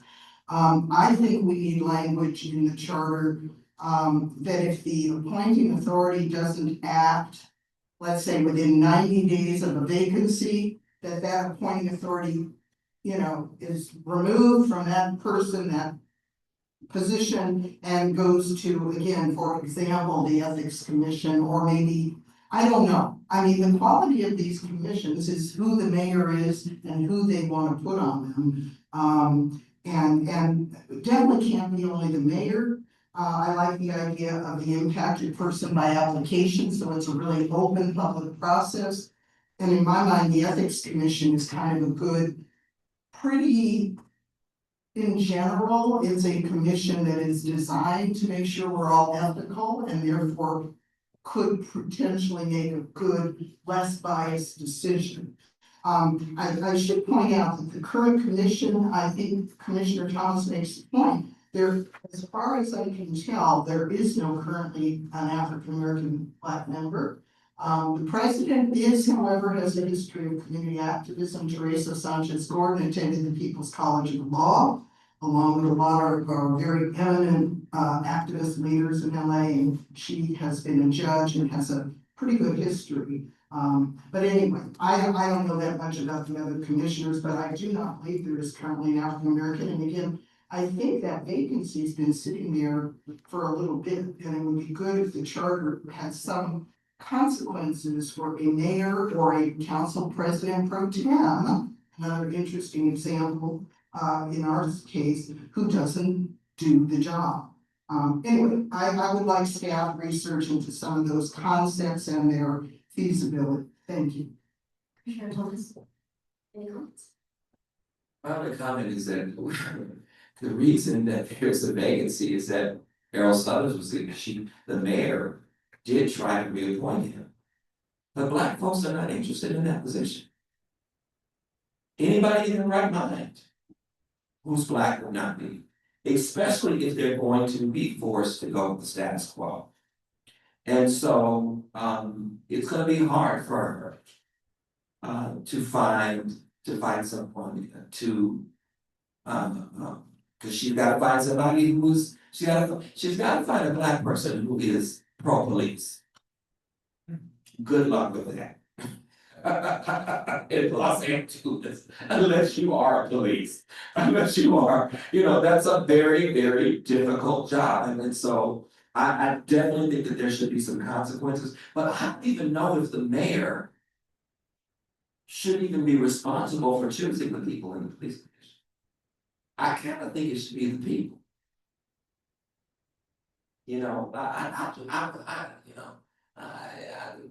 Because I just don't think that elected officials have proven themselves to be the kinds of people who are willing to really make transformative change, especially if it means they may not be reelected. And so I think when it comes to policing, we need to take this out of their hands.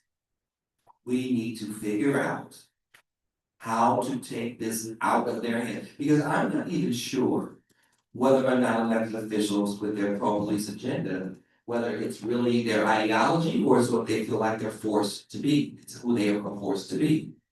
I don't know. But I agree with you 100%.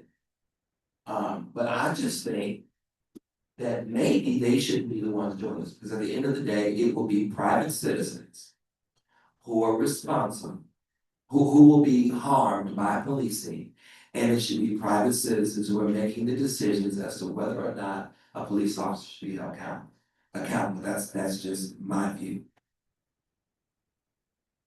I think just echoing what my fellow commissioners said, I think I'm also interested in looking at language of diversifying kind of what is the process of getting who and how folks are getting on the commission, and also the number of commissioners on this specific police commission. I think I have one question for staff clarification, if that's possible. I think I'm just thinking out, I'm seeing a lot of overlaps with government structure, and I know there's a section where we talk about commission, and kind of, I think even this 90-day rule or something came up in our discussion around just like appointments of commission. And so I think my clarification is, if we were to, if we were to move forward in that committee, and feel free to stop me if I'm not allowed to have this conversation, does that apply to all commissions within the city, including police?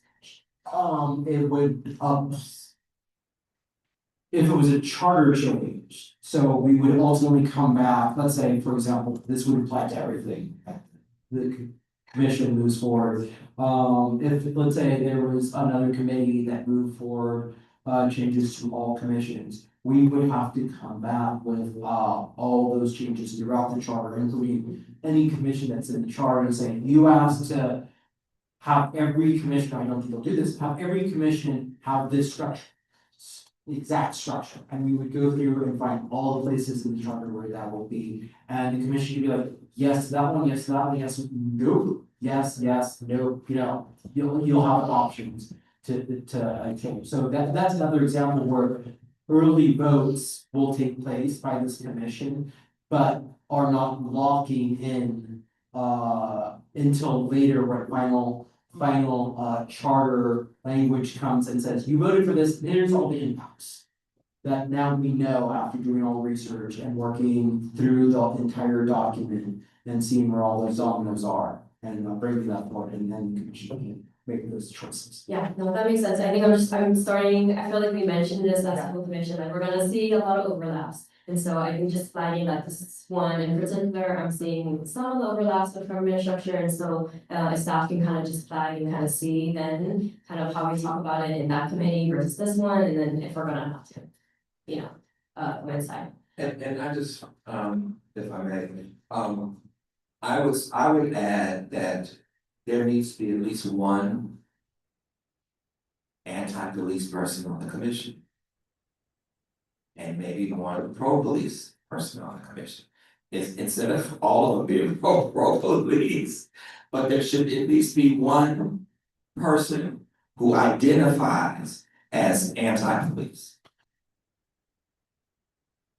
I think to your point. You want three? Okay, three. I think the theory of all three is that in subsequent reports to look at other models across the country of police commissions, especially to see what best practices are there, or and others that you think there are. I don't know. They're not.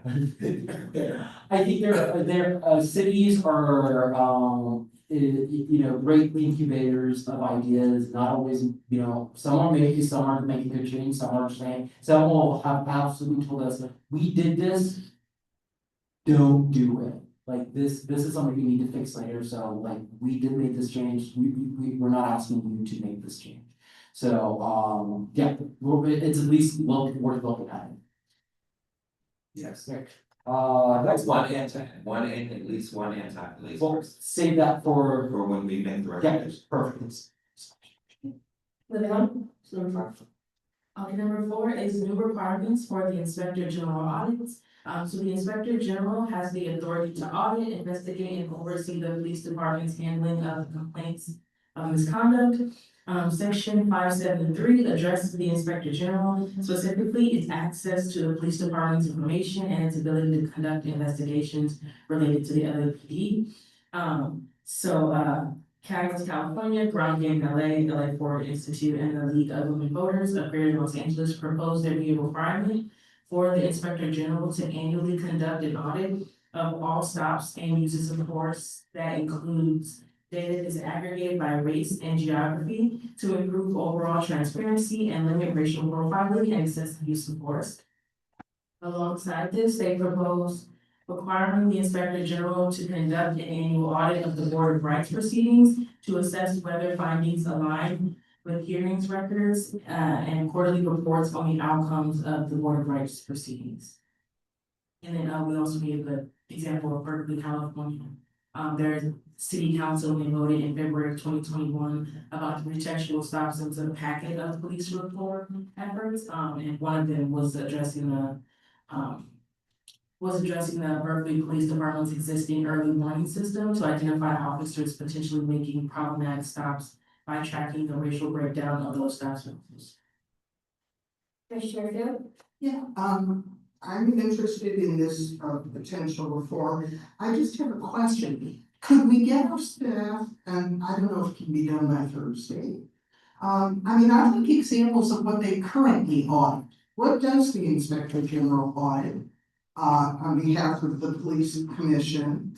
And therefore, you know, that would inform, I think, in my opinion, whether we're adding to a lengthy list, or they only have 3 things they audit, I'd like to know.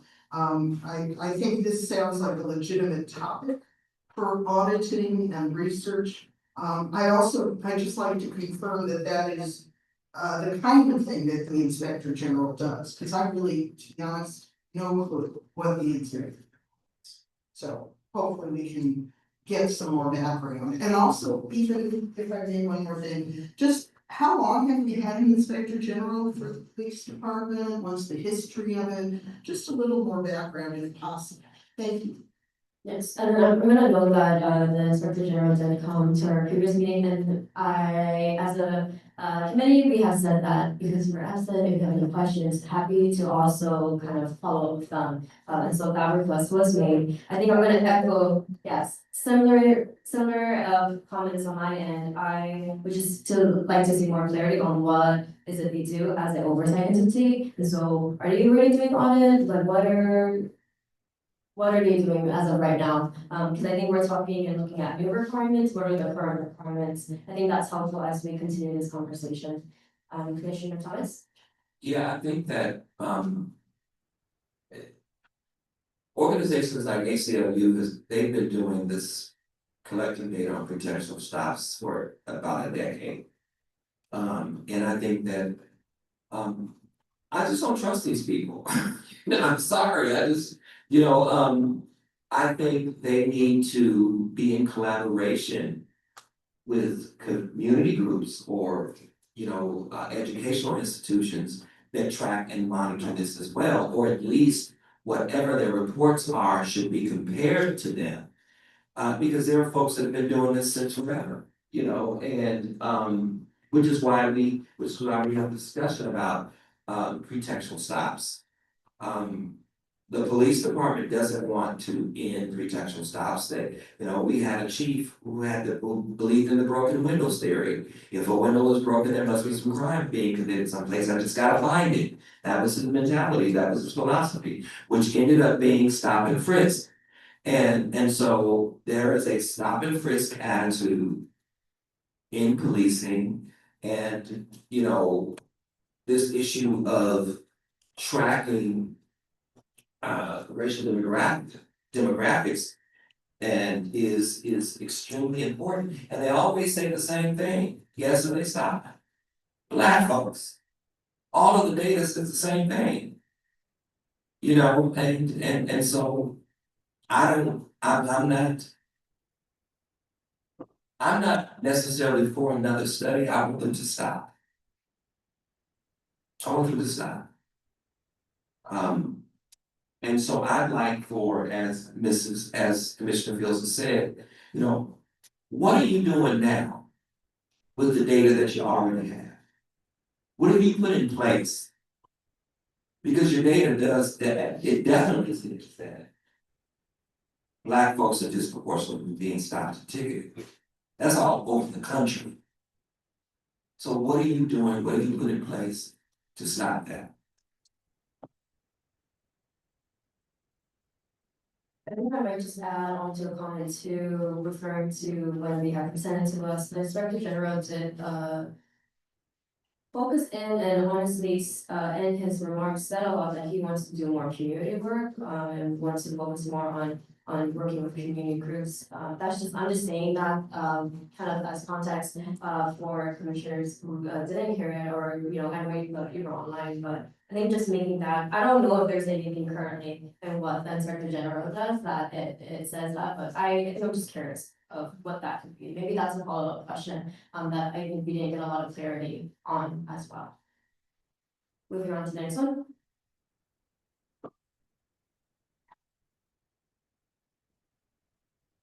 So the next one is protect protests. So, Campus, California, Ground Game LA Board Institute, and League of Women Voters of Greater Los Angeles proposed to include a provision in subsection 574A to explicitly recognize and protect protests and uncouple its association with riots, disturbances, and breaches of the peace. Commissioner Fair? Thank you. I hope the staff will indulge me. I want to propose language and then I want to get the staff to check on it. I know, but I don't get work done. I don't just keep blathering, excuse me. I don't mean you, Commissioner Thomas, I mean myself. I wanna get to the language that we may or may not ever take to the full commission. What's in front of us here, suppress all riots.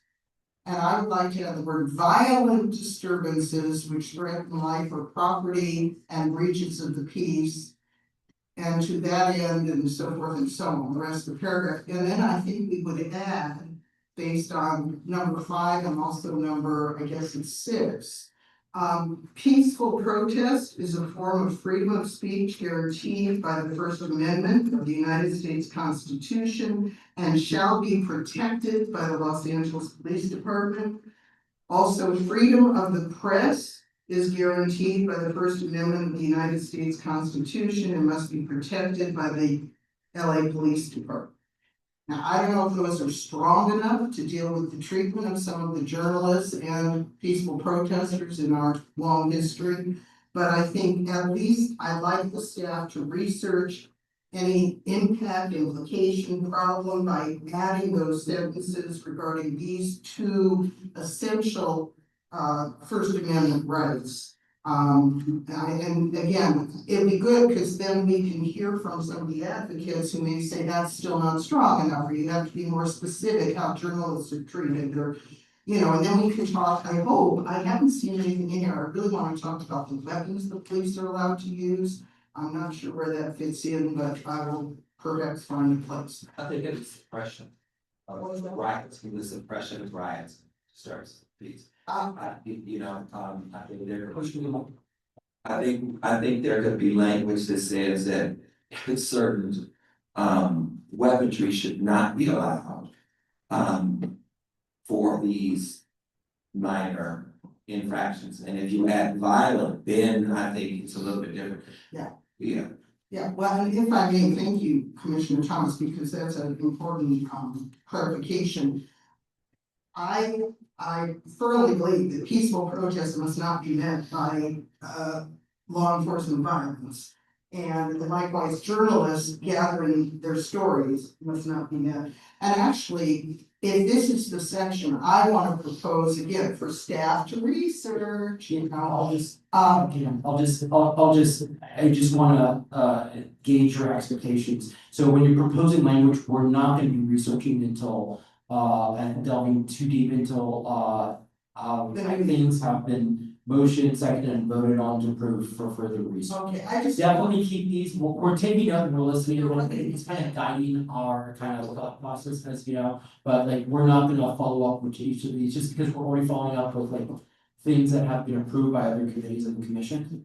And that takes a lot of time. So yeah, no, fair enough, and I appreciate the clarification. I think I'm using that language because we can't vote tonight, or are told we shouldn't vote on anything specific, and I don't want to either. I think, you know, all of us maybe need a little more information, but yes, I understand it's not gonna happen for Thursday, and it may not happen until the new year and so on. I just want someone writing down my suggestions, because my scribbles are not very readable. But if I may, building on Commissioner Thomas' comment, I would like in our charter that no military weaponry can be used at any time at the LAPD or any other department. I don't know, and maybe some people in this room do know what the LAPD's history is. I don't know, maybe there's already something either in the charter or in the the municipal code, but I don't want to see tanks used by LAPD or high power weapons or whatever it would be. If it's military, it doesn't belong in our city, used by our police. It's bad enough if the National Guard come in with all that. But so I don't know if it is this section that Commissioner Thomas was saying linked to suppression of violence and riots. I'd like us to have that as a charter proposal. And again, if anybody happens to know already whether that's currently existing, whether our LAPD actually is purchasing You know, whether it's surplus or whatever kind of. They are. They are. They are. Okay, Most big cities are. okay, well, I think we should know. That's what they do with the diversity training month. They purchase weaponry. Well, I'm just bringing it as something I'd like, eventually, when we are voting as a committee, I would like that to. And I'm glad it's coming from you. I keep the Boston kids and that difference. On issues. I'm glad it's coming from you. But I will, you know, it's very, very important and I think, you know, as somebody who has been to quite a few protests, quite a few. They do what they want.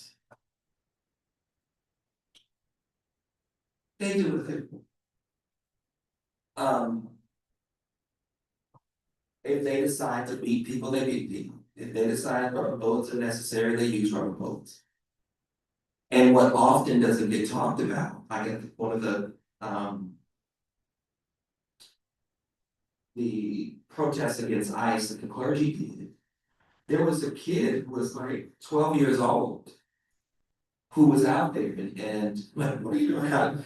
He was like, look at what they did to me. So he pulled up his shirt and they had shot him with rubber bullets, a kid. And so I think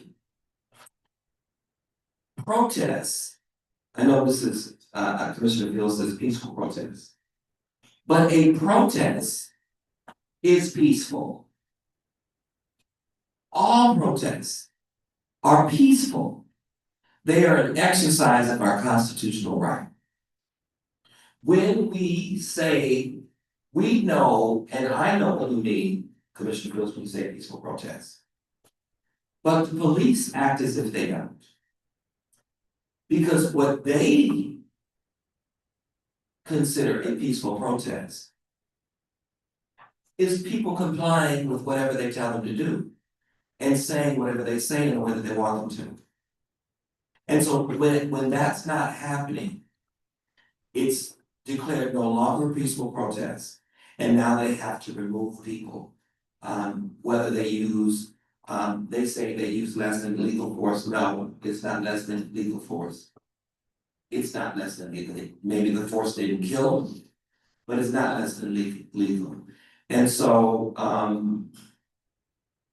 you know, I think finding a way of saying that you should not, I mean,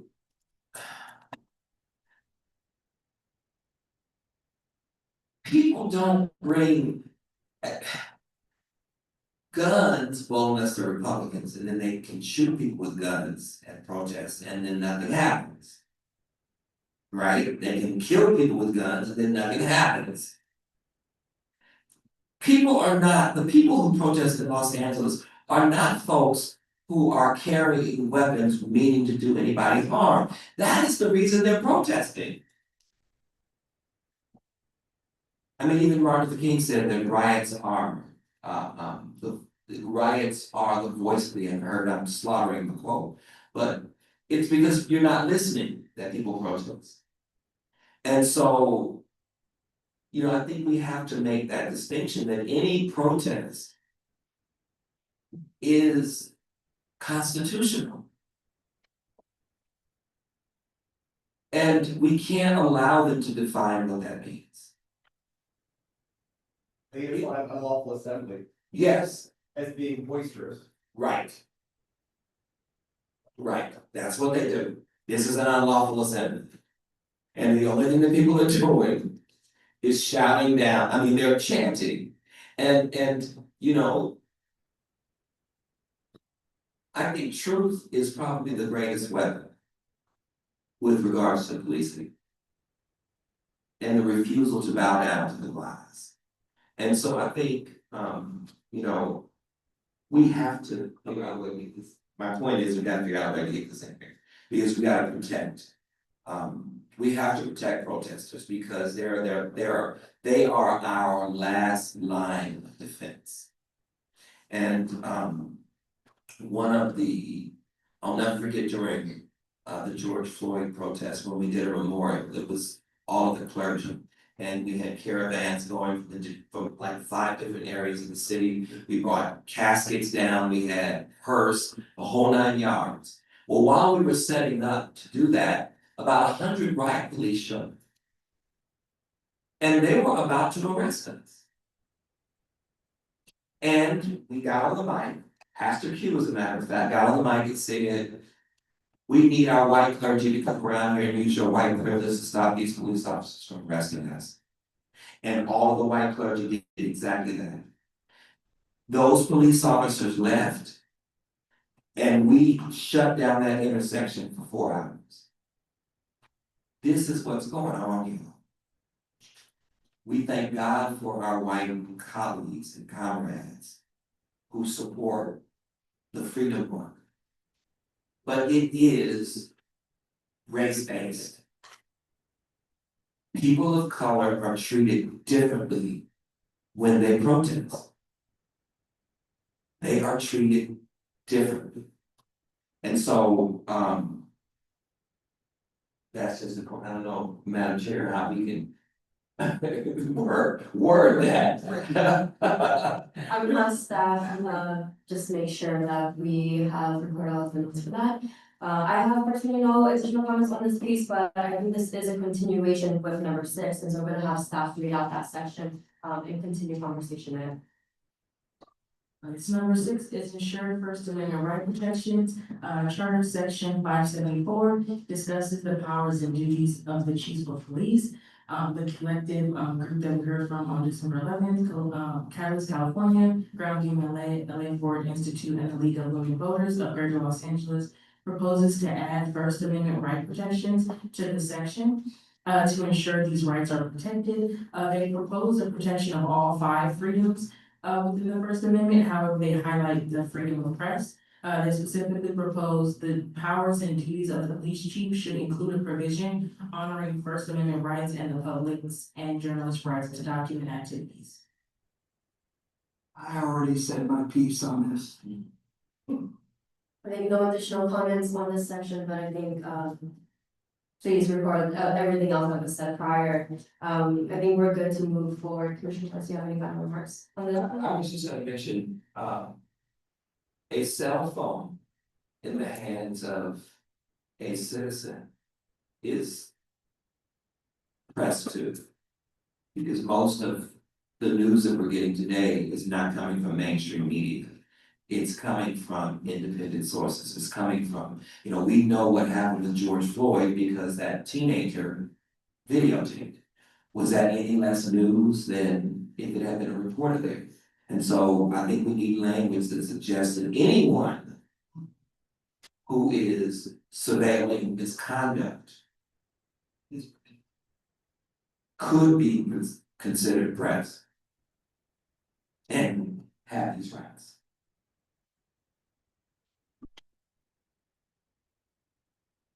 I see staff is writing this down. Gonna move forward with number 7.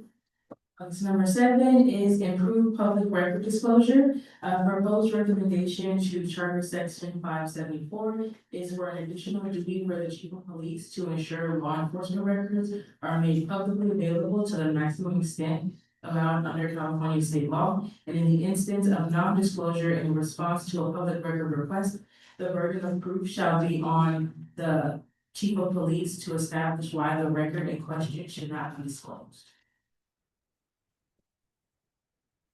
Thank you. And again, I know we're not gonna get to this tonight, for the future, whenever it may be.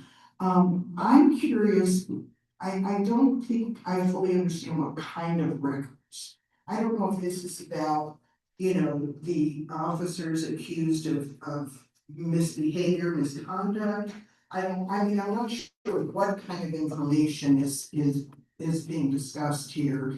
And I'm going to admit that I do think it's important, and the concept I get, but I think individuals, whether they are police or firefighters or teachers or pastors, I think the privacy rights of individuals have to have some balance.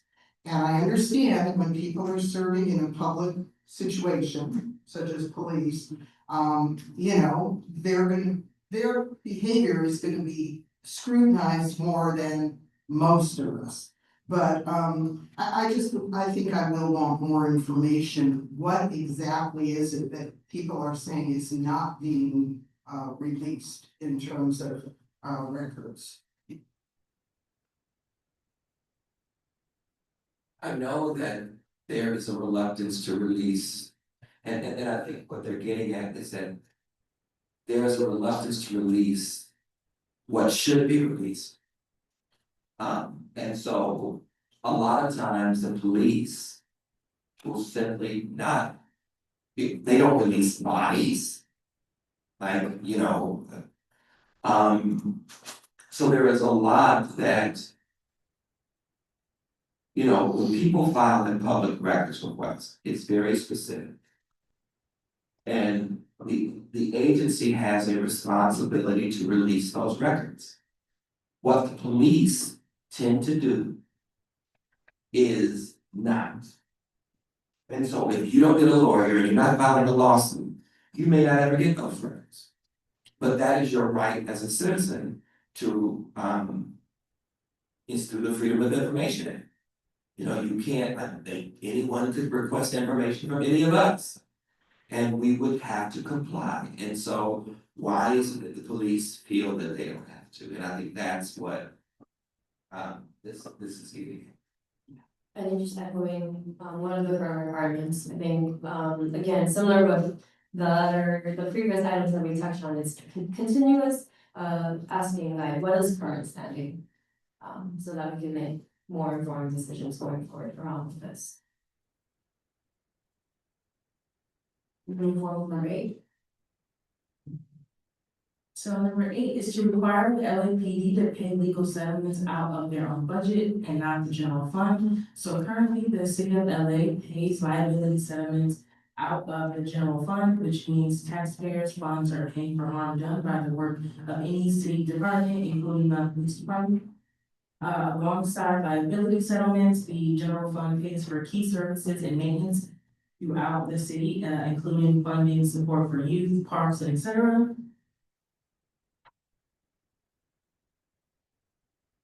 So they are recommending that the police, but in there we mentioned that the city controller Kenneth Mejia, when he presented on the 3rd, he was saying a potential for all departments to pay a portion. But this one is focusing on LAPD, so I guess an alternative could be that it's for all departments as well. But this main one, that's not coming from LA Board Institute is. And I think that's more than appropriate, because they already have the police association that provides them legal, they raise money for them. And so why should we as taxpayers, and it's, you know, why are we paying for people to kill us unjustifiably? You know, that's what this is really about. Or to beat us up unjustifiably. If you are having to pay out, it's because you're losing. You're not exonerated, right? So, and I also think that we need to know the names of every officer who is responsible for this payout. And I think they should be on a registry. There should be some way to identify them. We shouldn't keep promoting people who are a liability to the city.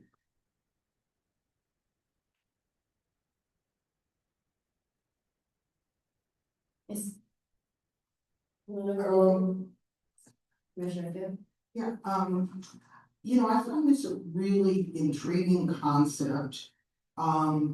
And also, I thank you, Brianna, for kind of reminding us that the controller mentioned, of course, LAPD is the biggest, but there are probably liability settlements from Park and Recs and, you know, a bunch of other departments, although nothing, of course, to the extent of the police department.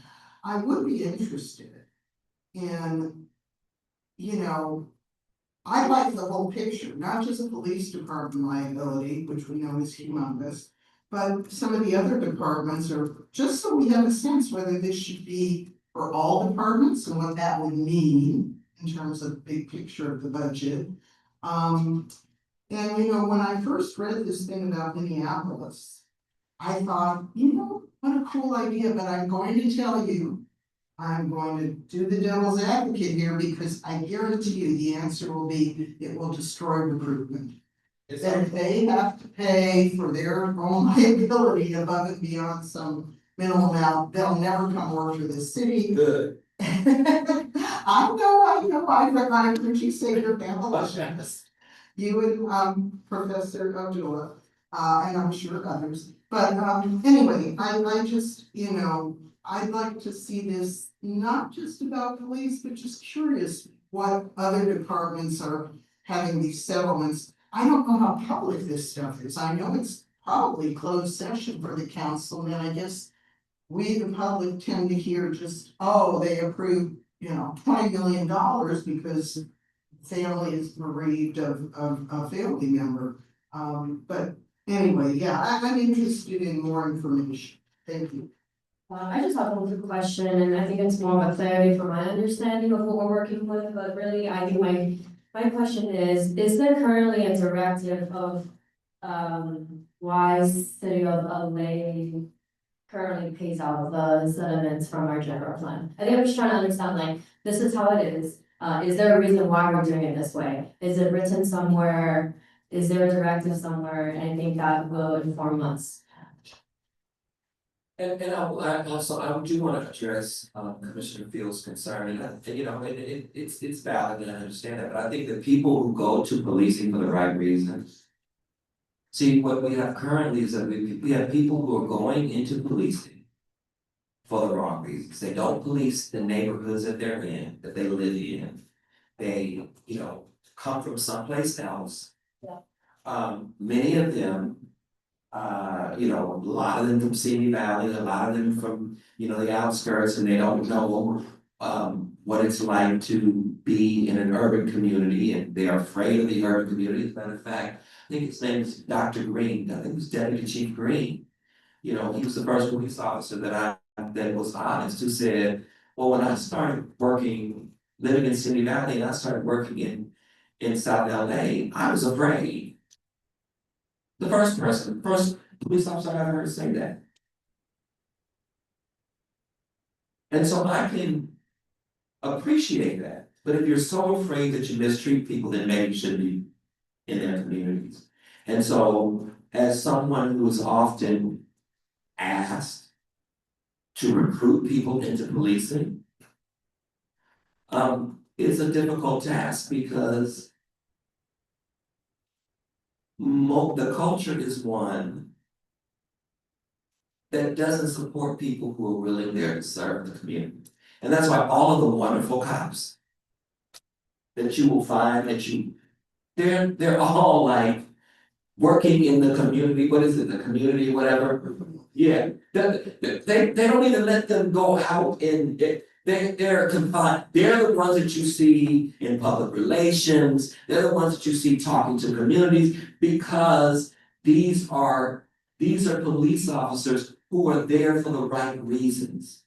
They're there to support the community, to actually serve the community, but yet they're relegated to a desk. They're not relegated to the front line, where the quote unquote action is, and that's a quote from police officers. Oh, I wanna go and work in South LA because that's where action is. This is the mentality. No, that's where people live. That's where people are struggling. That's not where the action is. You know, and so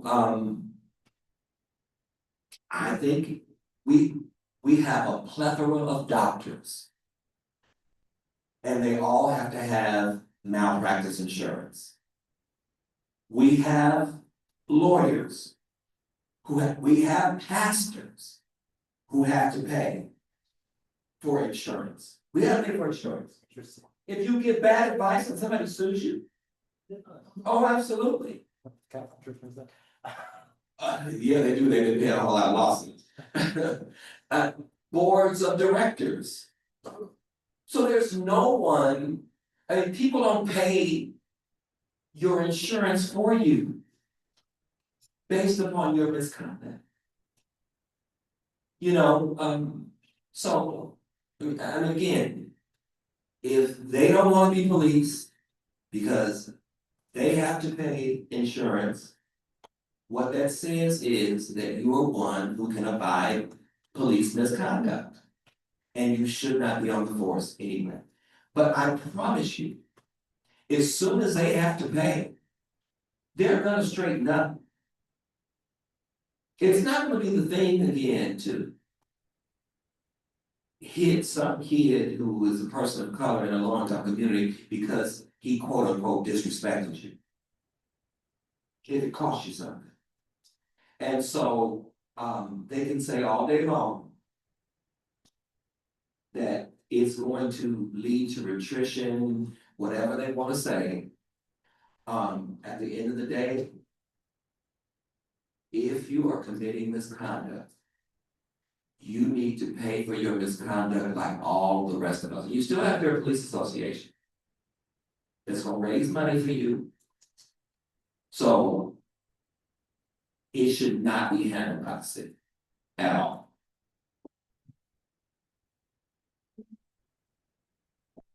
Right, we're gonna move on to number 9. Number 9 is the Board of Rights improvements or illumination. So the Board of Rights is tasked with hearing and deciding upon matters which are specifically drawn. During the court proceedings, the department has the burden of proof for each charge by providing strong evidence. The current Board of Rights is a 3-person civilian panel that serves as an internal court within the LAPD that decides how officers accused of serious misconduct are disciplined. However, LA Forward discussed in their letter that it is well documented that the process frequently results in penalties that are too lenient on problematic officers. Discipline prescribed by the department's own leadership gets reduced or overturned or dismissed altogether, even when misconduct is clearly substantiated. Further, they discussed a report in 2022 from the LAPD Inspector General, finding that most officers found to have wrongfully opened fire on people in recent years avoided serious punishment or received no discipline at all. So based on this, LA Forward proposes to take seriously any reforms to the Board of Police up to and including its elimination to ensure that discipline is fairly administered and that the discipline has a real impact on the LAPD officer behavior. Gonna start with Commissioner Vu. Thank you. Yeah, this is really important stuff because if I remember right, when that board, whatever it's called, Board of Rights, when it had some police representation, it actually cracked down more than this 100% civilian. And if I remember right, we did something. It must have been a charter thing that we voted on. And we made it all civilian, and then in the subsequent years, it's been clear that they are more lenient. They go easier on the officers who come before them accused of a variety of actions. So I absolutely want to make some changes here, again, if we get to that point. And, you know, I'm very much interested in Councilman McCosper's project. I think he was trying to do something about this board and it got vetoed. And I'd like to see real serious change. And I have a question again, maybe the staff can find out, what's the history of why this is separate from the police commission? Was there a time when the commission itself reviewed these cases? I just don't know why there's 2 different boards. Maybe the police commission should serve this function as well as all its other oversight. But again, we need, in my opinion, based on, again, the history as I recall and understand it, there have to be some police on there because they tend to crack down harder than the civilians. I'm pretty sure that's what's happening as however many years we've had this all civilian Board of Rights. So that's my questions and comments. Comments from Commissioner Thomas? I think you raised an important, point. I think that people, I mean, it's just like, from a sociological perspective, Black folks are harsher on Black folks than others are. And so that's a very, very important point to make. We currently have a police commission who is a rubber stamp for the chief.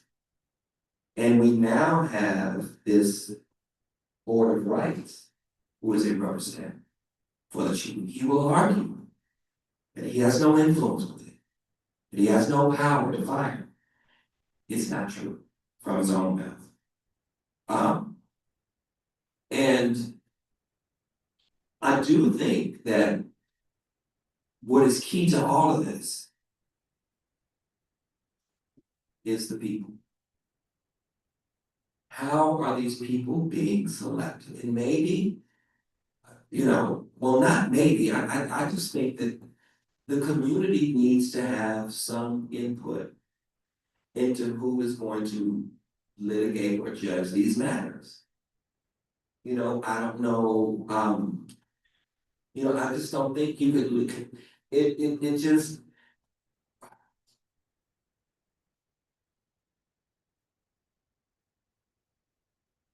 Ultimately, an elected official chooses the police commission, an elected official chooses this Board of Rights, correct?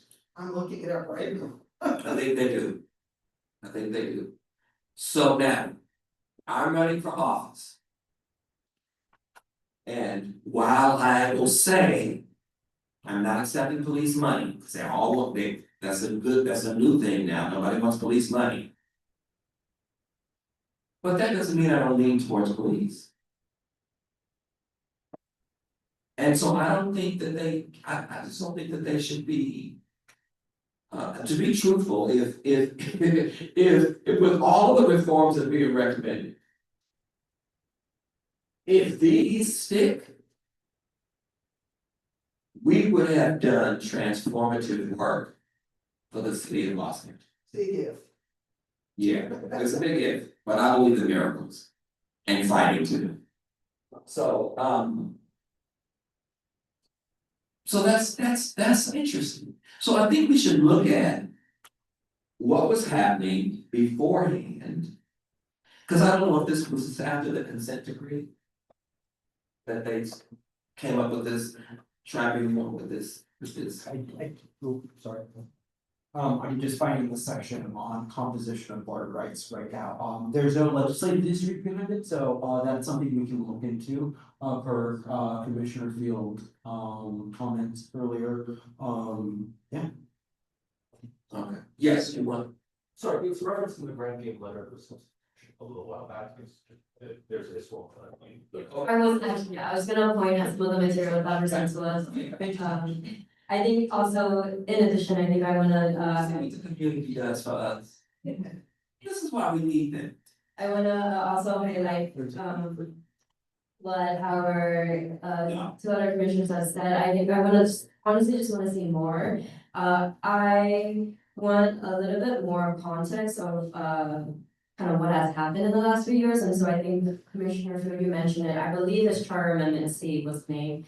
It is also referred in Councilmember McCoskey's letter that was sent to us, and so taking a closer look, I think there was a couple of things that City Council was trying to do last year in terms of motion, and so, yeah, please include that, or take note to include that in here as well. I think it's important in this piece, and also just echoing that, I also have questions on what is the relationship and interaction between Board of Rights and Police Commission too, generally. Because they're not, because the Board of Rights is not obligated to do. They're not obligated to accept the recommendation of the Police Commission or the Chief of Police.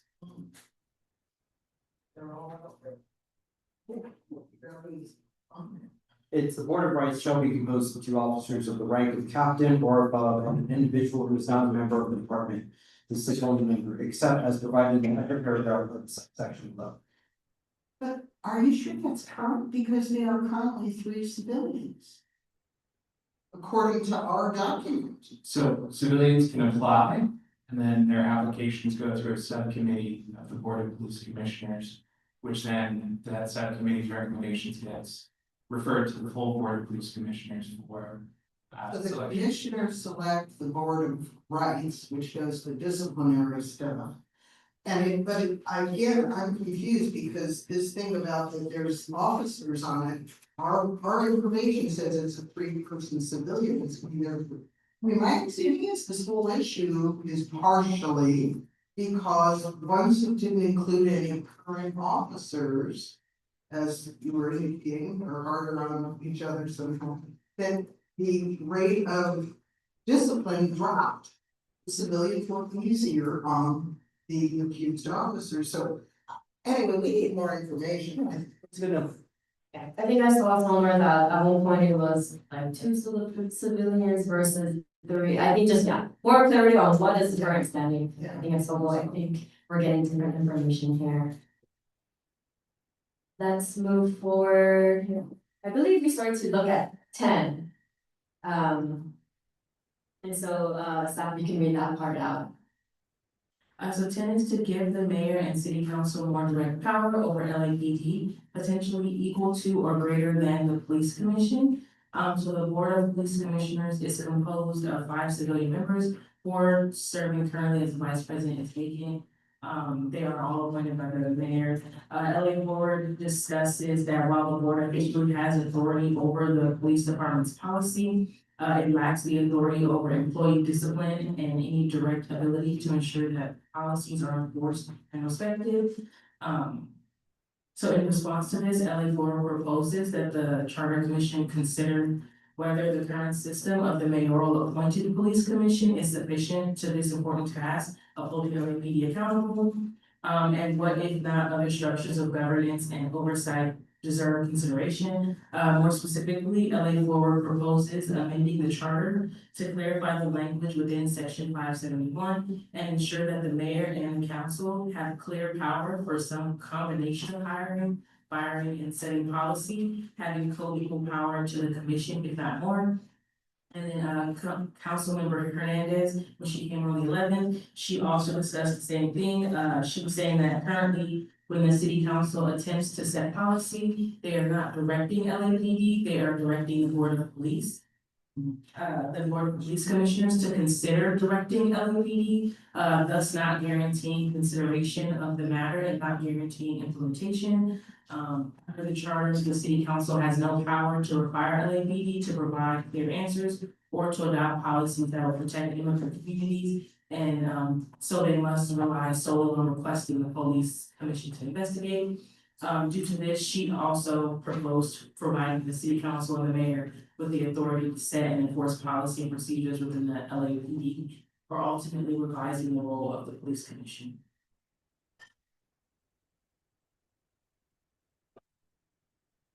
Any comments from our commissioners?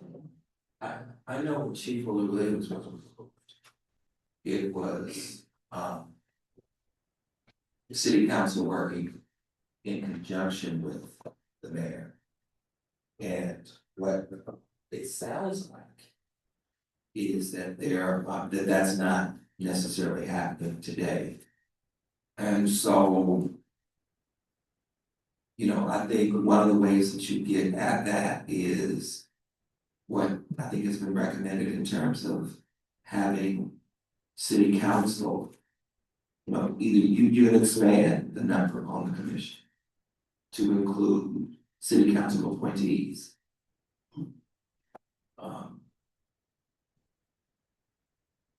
And that way, you know, you might be able to get at that because, you know, ultimately, you know, and then you have a chief who has the mentality that this civilian board does not have the capacity to understand policing.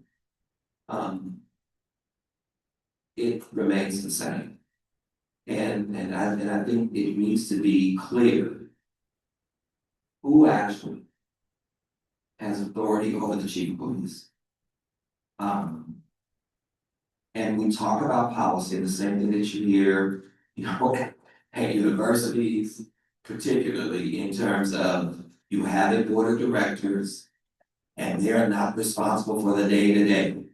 They're responsible for policy. But the problem with that is that oftentimes they don't understand the difference. And, you know, in the case of the chief of police, I do not think that the chief of police believes, and I know Chief Moore did not believe that the commission was his boss. I don't think he believed that. I also don't believe that, and that being said, the mayor is his boss.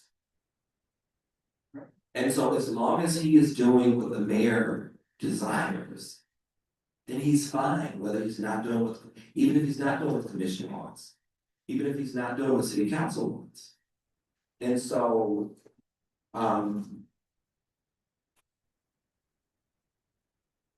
I think there needs to be a clarification around who has authority over the chief.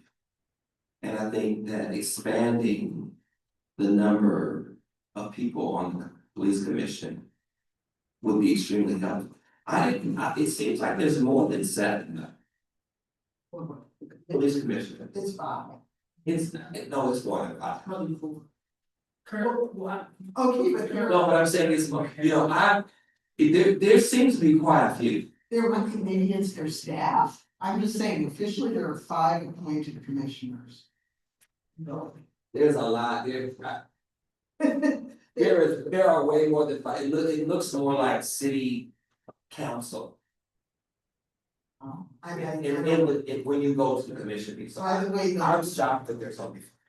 the latest is, as of just 10 days ago, the mayor has sent a notice to the council, subject to your confirmation, I have appointed Dr. Daniel Tabor to the Board of Police Commissioners and so forth. So I haven't heard the council voting on it. I know Dr. Daniel Tabor.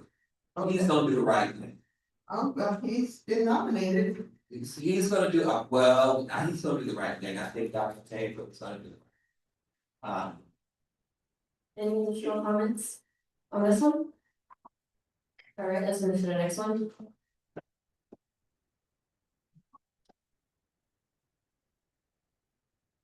So the next one is defund the police. So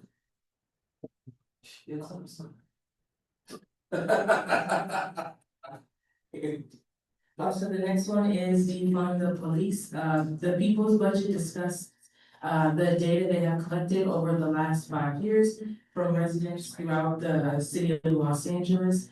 The report there is a public desire for an increase in funding towards housing security, food security, economic advancement, mental health and wellness, community investment, etc., with a public desire for an increase in police and policing, law enforcement and the city attorney's office, and parking enforcement. Because of this data, they propose divesting from policing and investing in housing, transportation, youth development, and etc. Well, of course I have comments on defund the police. So if you, Go ahead. Defund the police is on the agenda. Oh my God, who'd have thought? So this is the thing. When the first conversations about defunding the police happened, even the Democratic Party, i.e. Barack Obama, said it was a snappy slogan, but it was not public policy. In 2025, defunding is the driving force. It is the power behind the Trump administration. And what I find very interesting is why is it that the Democratic Party did not see it as such? Could it be we have defunded, the Democratic Party, when they changed the welfare system? When Bill Clinton reformed welfare, that was defunding. Could it be that the police are protected class for elected officials? And so that even when they are inefficient, ineffective, squandering the city's money, they still don't deserve to lose funding. And so what I appreciated about the presentation by People's Budget LA that the mayor has seen, that some of the city council folks have seen as well. I appreciate them surveying community and reporting back what it is the community has said, which is defund the police. It's not a bad, it's funny how in 2025, defund the police is not a bad word now. Donald Trump has redefined it. That People's Budget LA was very clear in terms of where people want their money spent. Not on police. And I think in order, or it should be, in order to maintain a job in the city, you have to justify your job. They never have to justify their position. And the money that they're giving us, they never have to. If you say that, if they're caught in some infraction and they're doing something that they shouldn't, the first thing they say is that we need more training. You've been on the force 20 years and you still need training about how to deal with people.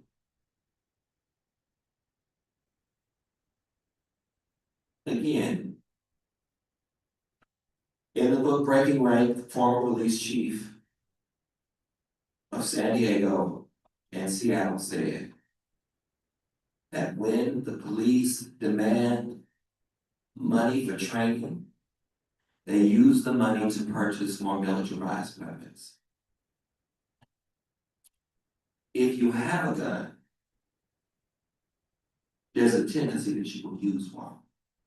If you have militarized weapons, there is a tendency that you will use them. We have robotic dogs that New York didn't want. So they gave them to us. And we said we didn't want them, but we took them. And city council voted for these militarized dogs. Even with the opposition, I'm sorry, these robotic dogs, I don't even know what they look like. But even with opposition from Black city council members. And to me, it's an easy fix. If white folks want militarized dogs, want robotic dogs in their neighborhoods, go ahead, fine. But we don't want them in ours. Because the police, who are human beings, who are supposed to be thinking people, kill us unjustifiably. Well, I thought you were gonna say you trust them more, and I was gonna say, wait a minute, that No. might be right. The robots might be better than, but so when it comes to, it is very simple. And I'll give this example. Community came forward and demanded that police be removed from the Los Angeles Unified School District. The police were removed from the Los Angeles Unified School District. Now, it's important to say why, because some of the time, so what the police have been doing is that they would be waiting at the door for the door to ring. And for the bell to ring, when the bell rang, everybody who was not in the actual building, but running, trying to get there, we all have done. Now they have an infraction. Their parents get a ticket. They have to report to court. This was happening over and over. And guess who it was happening to? Black and brown. So community demanded that they be removed. This is how defunding works, and I want people to understand. What happened is the money, the budget that was for the police went to fund the Black Student Achievement Program. So for the first time in the history of LNUSD, Black students are the focus in terms of funding to remove the achievement gap. That's what happens with money that's taken from the police. The money that is taken from the police should be going to measures that in fact stop crime. That is poverty reduction. Poverty reduction. And so when we're talking about, when the conversation about defunding the police comes up, the knee-jerk reaction should not be, also, we're gonna run around without police.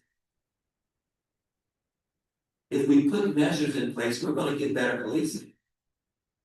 If they understand that you're gonna be responsible for your own infractions, then there's also the motivation for other police officers to tell on those who are committing infractions. And so there's a whole impact. But more importantly, we should be funding poverty reduction programs so that we don't have crime again, but it's a direct relationship. If you look at the crime grid and you look at the poverty grid, they're the exact same. Same thing is true for foster care. If you look at where children are taken, it's the same thing. It's the poverty grid, the crime grid, the foster care grid are all identical. So what that means is that this is happening in low income communities of color. And so just want to go on the record saying, for anybody that does not understand what defunding the police means, defunding the police has meant for LAUSD that we now have more students. This is not just exclusively for Black students. We have more students graduating college ready than we ever have had in the history of Los Angeles. That's what defunding the police, that's what this money does. It makes us a better society. And so I just wanted to, because there are bound to be, oh my God, defunding the police is a scary thing. You know, but I just wanted to make sure that that's on there. I think kind of going off Commissioner Thomas, I think when I first saw this, I think I just want to be mindful too, like, yes, recognizing that this is in the police reform section of our staff report, but to me, and I think the way that people's budget presented to us, like, to me, this is very much a budget conversation. We're having this conversation because, you know, if you look at our budget, which, you know, the controller presented to us, it's the number budget line in which our city funds are going to. And so I think that's why we're having this conversation. And I think I just want to know again, the reason why we're having this conversation around the fund the police is because there's other programs that are clearly undersourced. And so I think, I don't know how we want to reflect this in the staff report, but I do believe that portions of this part number 11 should be reflected in the budget process as well, because I think the presentation from people's budget was great. You provided community-based recommendations and stuff, kind of responses for what people are wanting from the ground. But I think it's also a bigger thing of public engagement and also listening and aligning what the public voice is in community. And so I think it's a yes and, it's kind of, there's overlapping in both, but I think I just want to raise that. For me, the presentation that People's Budget gave us was very much rooted in budget, in the city's budget. Absolutely, and I would just add that, they also talked about juxtaposing the people's budget, like continuing to collect the data in terms of what the people want. And then when it's time for the mayor to present her budget, that you look at both budgets and that they should be considered, and so I think, or at least some consequence, as Commissioner Fields suggests, some consequence for not, if the people are saying that this is what they want, and then you just say, no, we're gonna do what we've always done because that's what we do, there ought to be some consequence for that. So I don't know what they recommended what that would look like, but they did talk about having kind of this independent process. I believe that's, Research, yeah. I believe that's in the budget section. Okay. I think it's number 7, but I think, yeah, going back, if we're able to somehow like combine the two, because I think the conversation goes together. I know right now in the staff report, they're kind of separate, but I think for me, at least the way that I digested the presentation was that the narrative is together and should be talked about together. Exactly, because it was the people's budget LA, and they showed us nothing but numbers. They showed us numbers, so yeah, it would be great, and which is why, I think that's one of the groups that should present to the entire commission, because I think it's such a controversy, it's been made to be so controversial, it's been so demonized, that it's important for people to actually see what it actually means to defund the police. We know what it means in every place else, layoffs, cuts, we know what defunding, the city is cutting jobs and defunding departments and doing a lot. But we can't use that language in policing. And that's a problem. Because we're arguing that they don't have any problems, which is why I asked the Inspector General when we were in our last meeting, I'm like, just tell me, what do you think the problems with policing are? I mean, what do you think? What do you think? You ask me what are the problems at Cal State LA or the problems with being a professor, I can tell you, I can rattle them off. Because I'm fighting against them. So, and so that would be helpful. That would be helpful, because other than that, it's business as usual, so I'm done, that's it. Then any other additional comments from our commissioners? All right, we're gonna OSC executive. We have 2 more to go on this list, and then I think we should take a brief recess if you want, and then perfect. Let's continue with 12. So number 12 is allow the chief of police to remove officers with repeated histories of harm. So according to Councilmember Hernandez, currently the chief of police does not have the authority to remove officers with long documented histories of harm. The current Board of Rights process makes it extremely difficult and in some cases nearly impossible to discipline or fire officers who repeatedly violate policy or endanger the public. She then continued, if we expect the chief to lead a modern accountable department, then the chief must have the authority to remove officers who repeatedly harm the public and department employees. So she recommended allow the chief of police to remove officers. Yeah, I think this is this is obvious to me. And again, just for clarity, it's my understanding, the way it works now, the chief might want to fire an officer who the chief believes merits that for whatever combination reasons, and this 3-member civilian board can overturn the chief.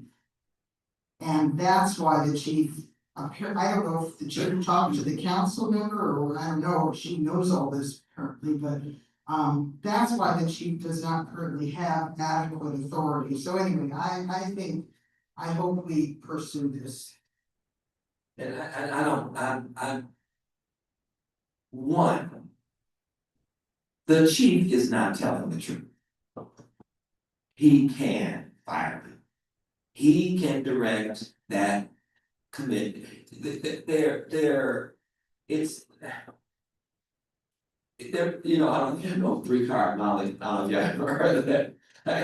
It's something that, you know, it's a bait and switch. You know, when it's convenient, when I need the political, when it's politically expedient for me to, you're fired as a police officer, right? Because of what you did. It's a lot of public outrage. But you don't really want to fire him. But you have to respond to public outrage. And so you hand this over to this board of civilians, and the civilians say that no, they're not gonna fire him. The chief told me himself, if he says that I am the chief advocate for a police officer that is going up for firing, and who do you think they're gonna believe? That says, you have the authority.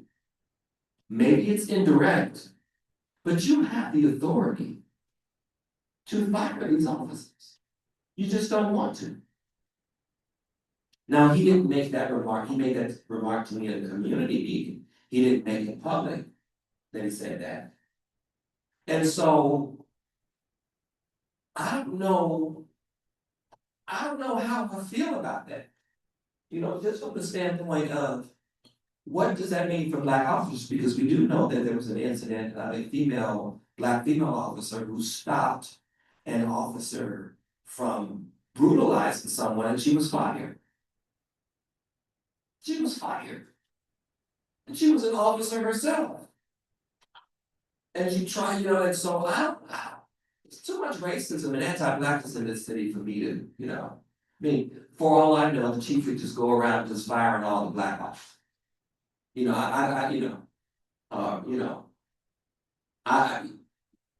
we've seen worse with Daryl Gates, but so I don't know. I mean, it sounds good, but the history of this city,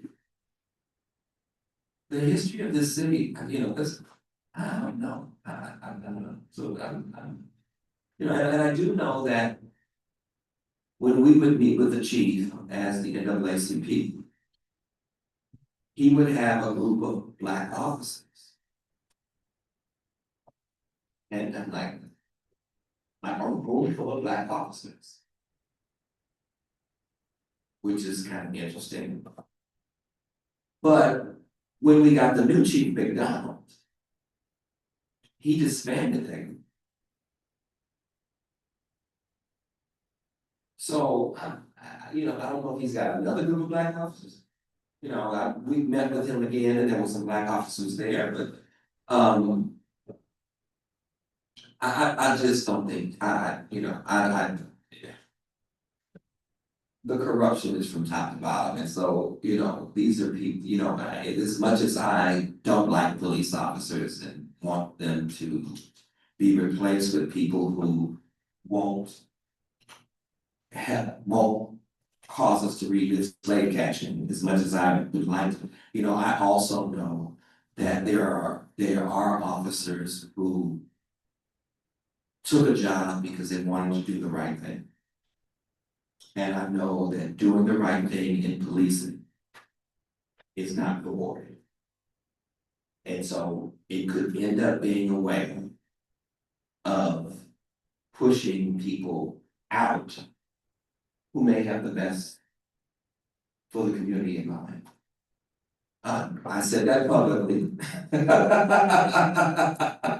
You know, as for all the people who have relatives and dads and, you know, who are in policing, but I think we have to create an environment where the folks involved in policing, if it's going to exist, are supported and encouraged to do the right thing. And I don't know if giving this kind of power to the chief, I think maybe the city council, you know, Um, you know, yeah, that could. But it doesn't happen now. So I'd rather it be slower and happen than not happen at all. And so maybe, you know, maybe that, and then that could also be a space where the community can come out and be heard, where they can advocate, you know, for firing the officer, where there could be, where it could be chronicled all the things that this officer has been accused of.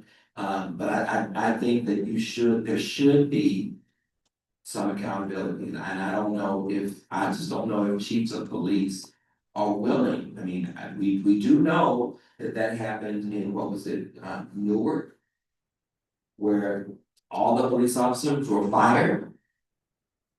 All of them were fired, and they had to reapply. Well, when they reapplied, they were like, how'd you stay, how? You should have been fired a long time ago. Some of them could not qualify to be policing. And Newark is a model city now. You know, we still got problems. But the environment has completely changed as a result of that. As a result of firing all the police and forcing them to have to reapply. And so there are models out here. And I just think that if you are, we have tough on crime, let's be tough on police because they're committing crimes. And that's maybe I gotta understand why is it misconduct when a police officer does it, but it's a crime if I do. You know, if I just go out here and I'm beating on somebody for no reason whatsoever, that's an assault, that's a crime. But it's misconduct if the police officer does it. It's not adhering to police protocol or policy. It's out of policy. No, it's a crime. And I think it should be seen as such. I think something I'm hearing from this conversation is, I mean, if it's possible, if we can double check, I know, this part of number 12 is coming from, remarks from Councilmember Hernandez, and so we can fact check that or clarify with, Councilmember Hernandez, if that would be helpful. I think something I'm also hearing is, like, what is the current removal process of personnel within this? So if we can take note of that, that would be great, and then we can move on to number 13. And decertification. If you get fired from the police force, you should not be able to go to Riverside and become a cop. Or to go to USC and become a cop. It's state law. Right, we do. I thought there was some. But at least we can develop a registry. Because one of the things that happened in Newark was nobody knew that these people had done all of this. There was no record, there was no public record. And so, everyone Benson here. Obviously, I will be here, Jonathan. He said it. But anyway, no one, you know, and so there should be a public registry of police officers that have committed misconduct. That you can just put in a database, you can tap in there. In the same way we have registries for sex offenders, we have all of these different registries. I just think it's serious enough for that to happen. And I think also if it's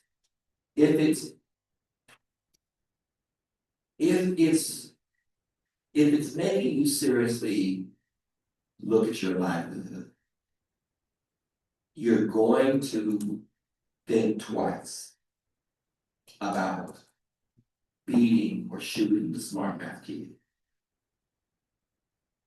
If they're even the smart math kid, but let's say they are, you're gonna think twice about that. And I think that that's what needs to happen. And I guess you can find out if something like that already exists. Is there a database? All right, what's number 13?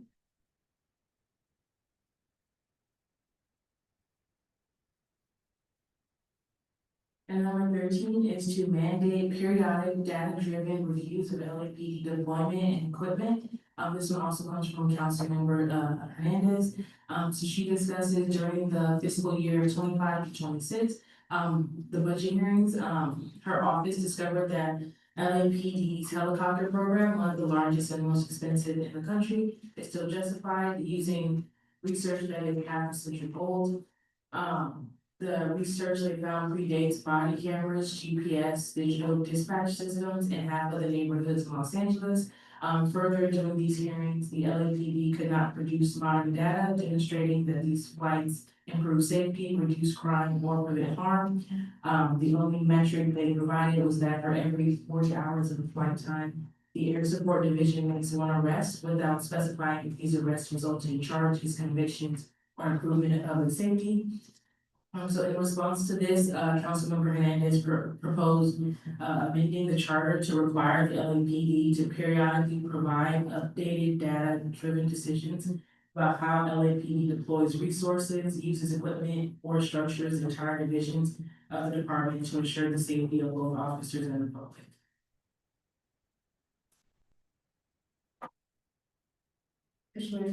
Yeah, no, I just want to say this to me sounds very logical, and I'd like in sort of support of Commissioner Mack's point, let's go back to the council member and ask if she has language proposals on this particular item.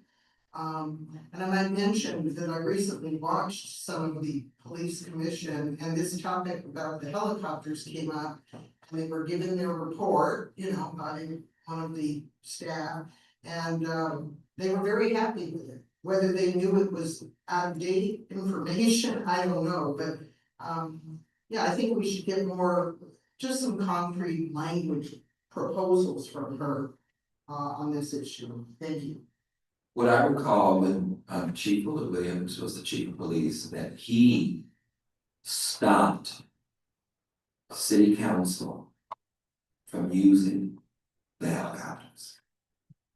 Because if I'm remembering correctly, city council, and I'm sure the city council was probably the mayor as well, was using the helicopters to transport themselves to the various events. And he said he did not believe that the police helicopter should be used that way. Now, I could name the folks who said it, because I was in the room. But I will not name them. So, with him doing that, ultimately, he was removed. And so, again, we need some clarification. We need some clarification. Because maybe, I don't know, maybe, I don't know, you know, would the use of, to me, city council persons and mayors using helicopters would probably be more efficient in terms of their ability to engage with community than the way that it currently happens, because certainly the police use of helicopters is not doing anything, it's not stopping any crime. You know, so maybe that, I don't know, maybe that's something that that needs to be considered, you know, especially if it means that it's going to increase the amount of engagement that they do within their communities.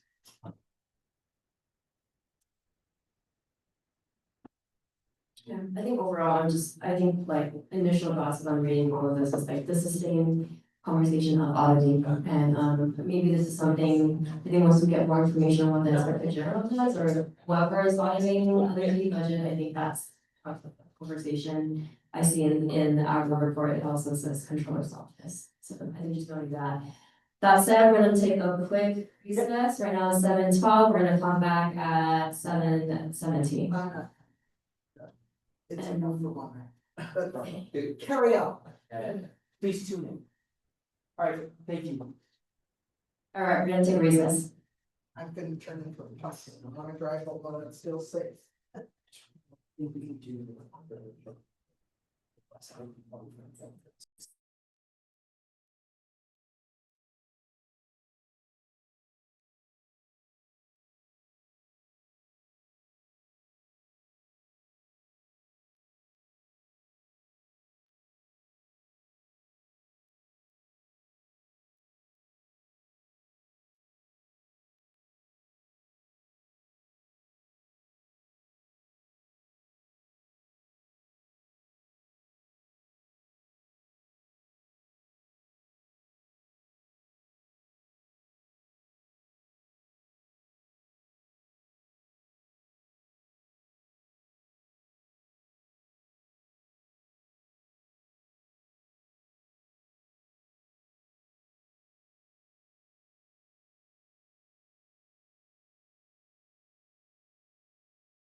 for the meeting minutes that Commissioner Good had to leave.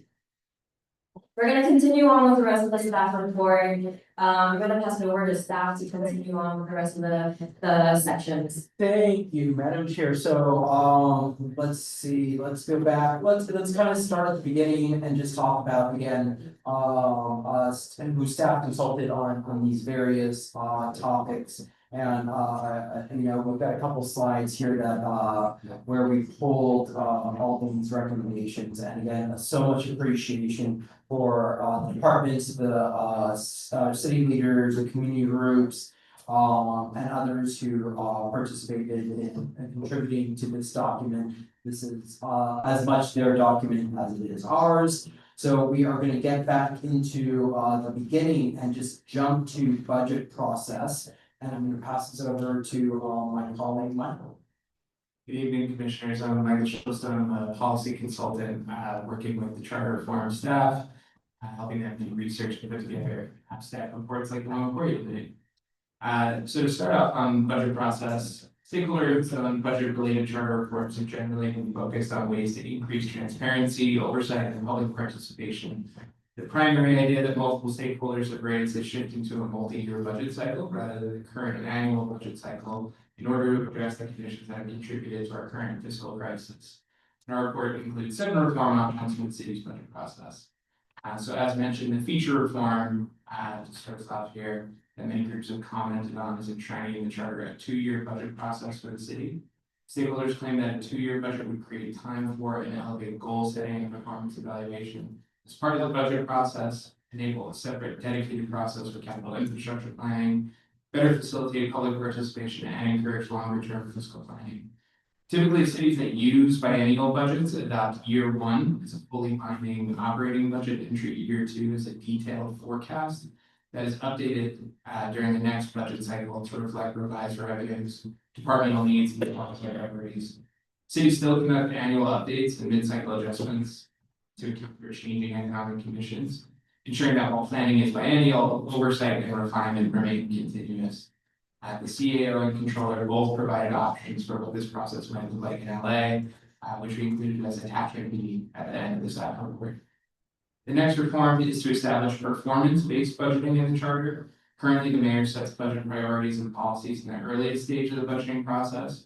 This reform would essentially change this phase to focus on setting more concrete performance metrics and outcomes and requiring spending to be oriented around achieving specific goals and implementing programs. Metrics and relative performance would then be tracked, reported, and evaluated on an ongoing basis to assess effectiveness and appropriateness of spending and part of implementation.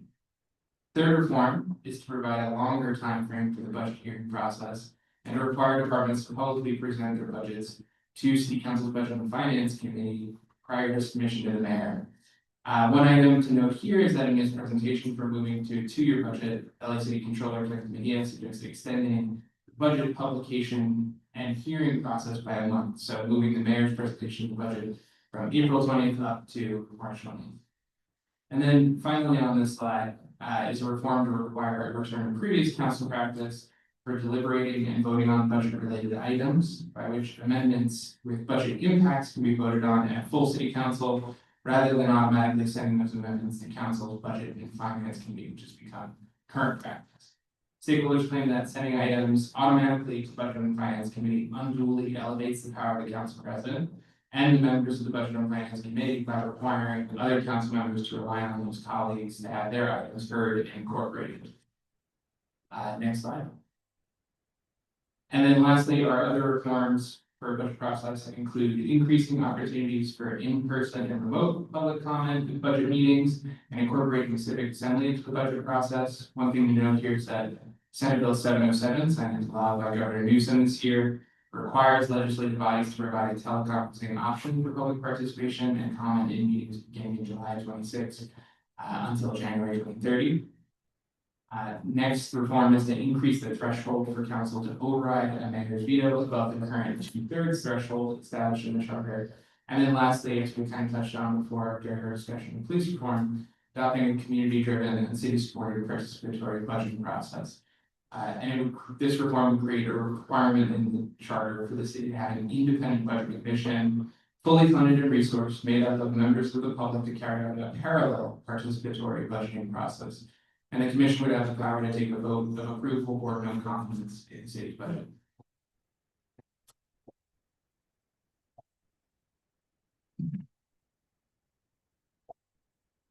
Alright, we're gonna kick off with some questions, I know, and I think just for kind of context for the public listening in, we're kind of taking, we went through the budget section of our staff report and we're just gonna kind of group them together and give all of our questions and feedback in kind of chunks, but I think my initial comments for this section, and I shared with staff already, I think, just kind of going back to some of the presentations we had, I believe it was our first one, so December 3rd. We heard from the New York Comptroller, and then also I think I'm gonna refer back to the CEO presentation we had, I think it was last week, and full commission. I think if we just include some of the other pieces that they included in their presentation, that would be helpful. So for the New York presentation, they talked about them and how they've been operating on the 4-year strategic plan, but they also look at budget every single year. But they also had some pretty interesting insights around how do you prevent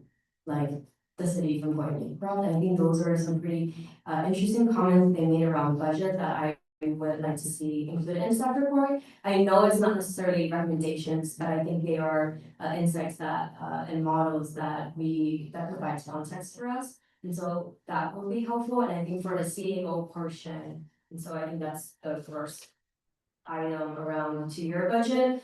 I see that we included the CAO's approach in terms of the images that you attach to the staff report. If I remember, they also included 2 other approaches, and I think one of them was Oakland, and so I think I just want to capture that as well as something he presented. Oakland? Yeah, and so I think referring back to that presentation, it was pretty straightforward, but I think just capturing that in this piece that they presented to us, different models, would be helpful for just catching all of the things that were kind of said to us. Those are my initial comments. Commissioner Thomas? And I think, this may be an opportunity for People's Budget LA. Participatory, budgeting process. If that was in some way, connected, then it may present a much fuller experience. I think if there are agencies, programs, and departments that you have to cut, I think the best folks to tell you that would be the people that are most impacted by those departments.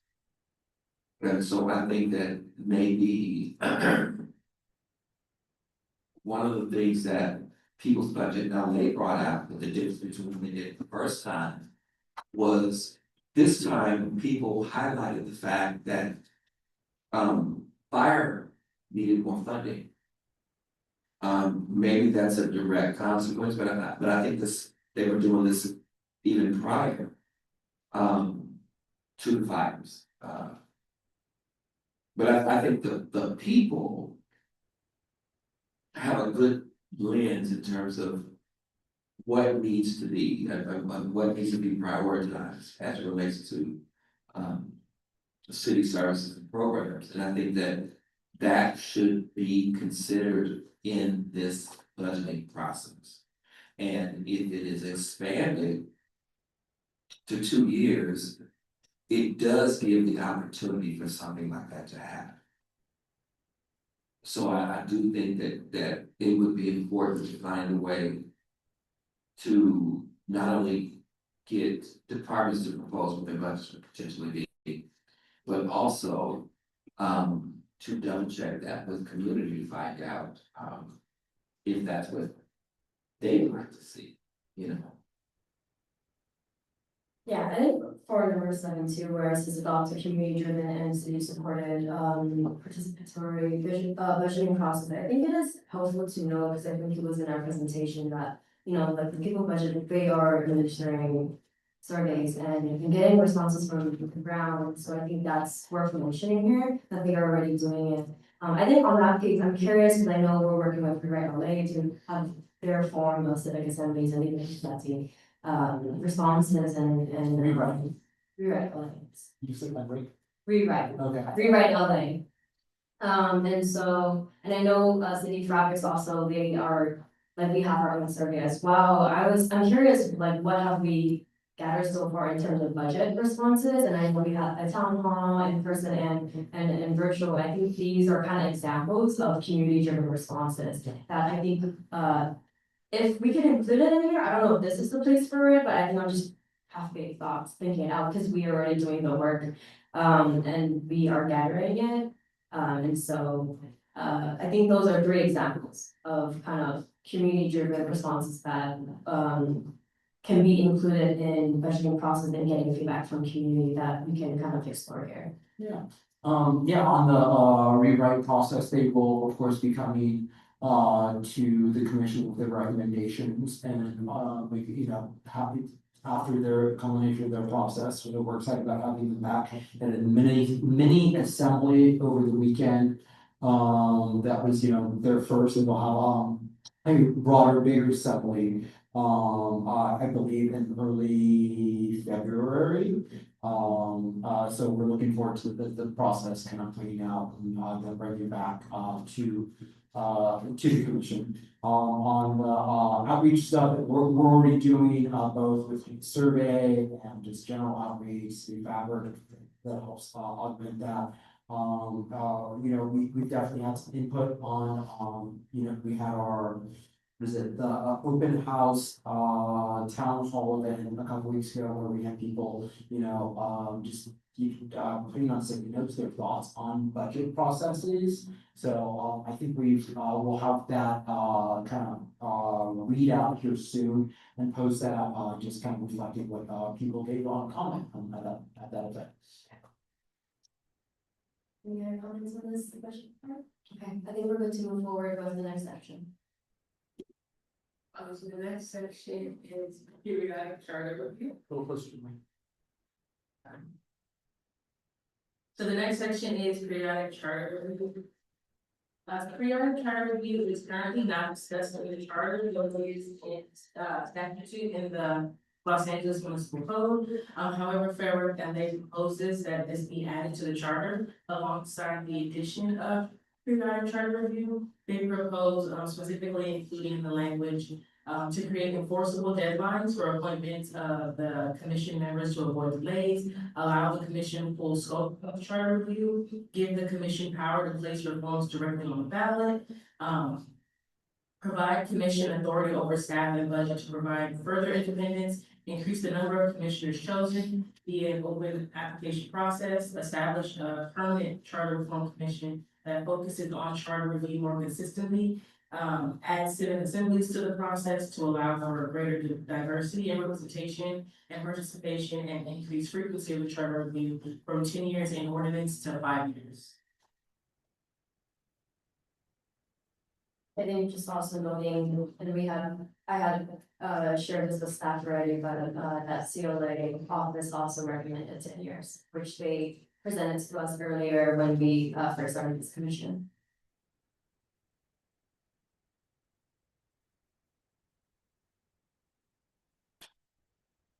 I'm curious, I know in this one at the moment, this is 10 years, but have we heard any other years be proposed to us or have heard anything other than 10? So they're proposing 5. So far I've just been hearing for 5.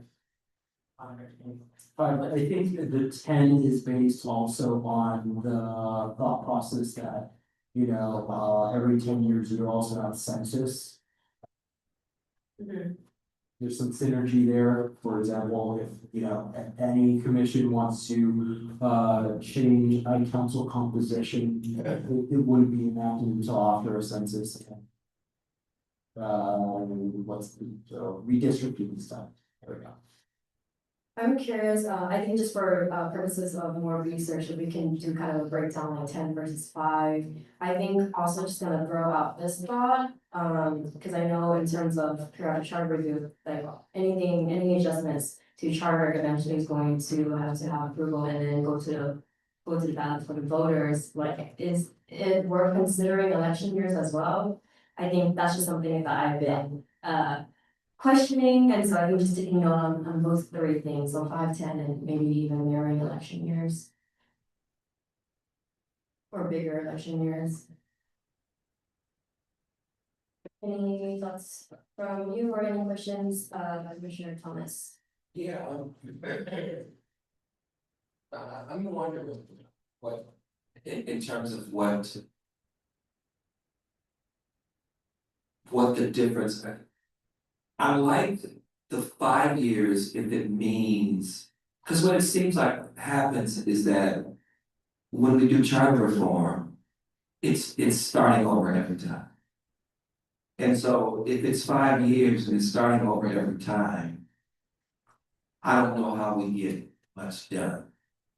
But I think if, say, for example, the charter reforms that did not make the cut roll over into the next, so these would be the ones that they would consider. They would have already been vetted, so to speak. The research would have already been done. I think it's important that that rolls over. And that would then cut probably the time in half. You know, we did have, folks from the previous charter to come in and talk to us. But it was just a talk. It would have been good, and they talked about some things are not gonna go, you know, and we've heard this whole conversation around, you know, most of what we may recommend may never actually be accepted and made on the ballot. But I think it would be great if these things, as we have thoughtfully discussed, you know, many of these issues, even if they don't make it on the ballot, or even if they're rejected by the people, they need to roll over into the next commission. And it'll be helpful from the standpoint of, it also gives somewhat of a blueprint in terms of, what our job is. Because I think there's a lot of, there has been confusion about what our role is and what we're expected to do. And so I think it's one thing to be told, it's another thing to see it black and white. And so I think that if the 5 years also means that we're rolling over issues from the previous commission, then I think that would be great. But if it just means starting from scratch, I don't see how that's going to be effective, you know. I think I might just add to that too, I totally agree, I think, in terms of the frequency and which recurring happens, I think also part of the conversation is how much time is the charter commission going to have? I think, you know, like the previous one had a little bit more time than we did for this round, so I think depending on how long these commissions are going to have, might really change kind of like, we want to do 5 years, 10 years, or, you know, X, Y, Z. So I think also just adding that as a question that we have that we want to dive into is also direct, like, kind of length and duration of the commissions. That could be charter language, you know, a charter, you know, commission has to be appointed by, you know, X date with this kind of window to get the work done. Because I definitely think that that there should have been that the language should be, the charter commission should have a year to finish its work or something, as you know, as opposed to, you know, forcing the timeline because you have so little time. And then I can determine whether that is 5 years or whatever. Exactly, yeah. Research.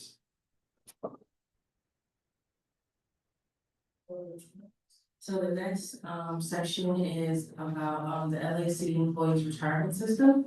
So the first one is to allow LACERS to set the frequency and timing of its board meetings.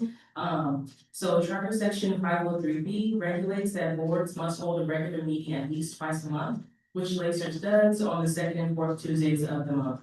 They refer to a 2019 survey that reported having meetings twice a month is unusually frequent and requires substantial amount of time and resources from the board and staff. So LACERS proposes amending the charter to allow the board to set its own meeting schedule, as it will allow increasing flexibility to adopt final governance practices, improve efficiency, and lessen administrative burdens while still maintaining the option for frequent meetings if necessary. So allowing them to say like one meeting a month at least, and giving them the opportunity to add some meetings as they see fit. And then the next one is to require actuarial services to be reimbursed by the proponents for pension system ballot initiatives. So Charter Section 1168B requires the council to be advised in writing by an enrolled actuary to anticipate the cost of any benefit increases. However, this requirement, it doesn't apply for pension reform measures that are presented through the initiative process. So LACERS argues without actuarial input, the fiscal impacts of these proposals may not be fully understood before action is taken. In 2013, the city council did adopt a motion to amend the charter to close this gap with the intention of promoting transparency and to uphold the financial integrity of the city and all of its retirement system. LACERS argues adopting this reform now will strengthen the commitment and help build public trust. And then they also provided some proposed draft language regarding that one. The next one is to grant the LACERS board independent authority to select its chief executive. So section 1108B makes the appointment of LACERS general manager subject to confirmation by both the mayor and city council, which they argue limits the board's ability to exercise full authority over executive leadership and requires participation in the process from parties who have no fiduciary duties to LACERS. They argue this authority would strengthen governance by ensuring that leadership appointments reflect qualifications and alignment with the city's mission. They also argue that it enhances fiduciary oversight, operational stability, and the leadership framework necessary to safeguard member benefits and the trust fund financial integrity over time. And then lastly, grant LACERS the authority to retain its own legal counsel for all purposes. So LACERS, they do.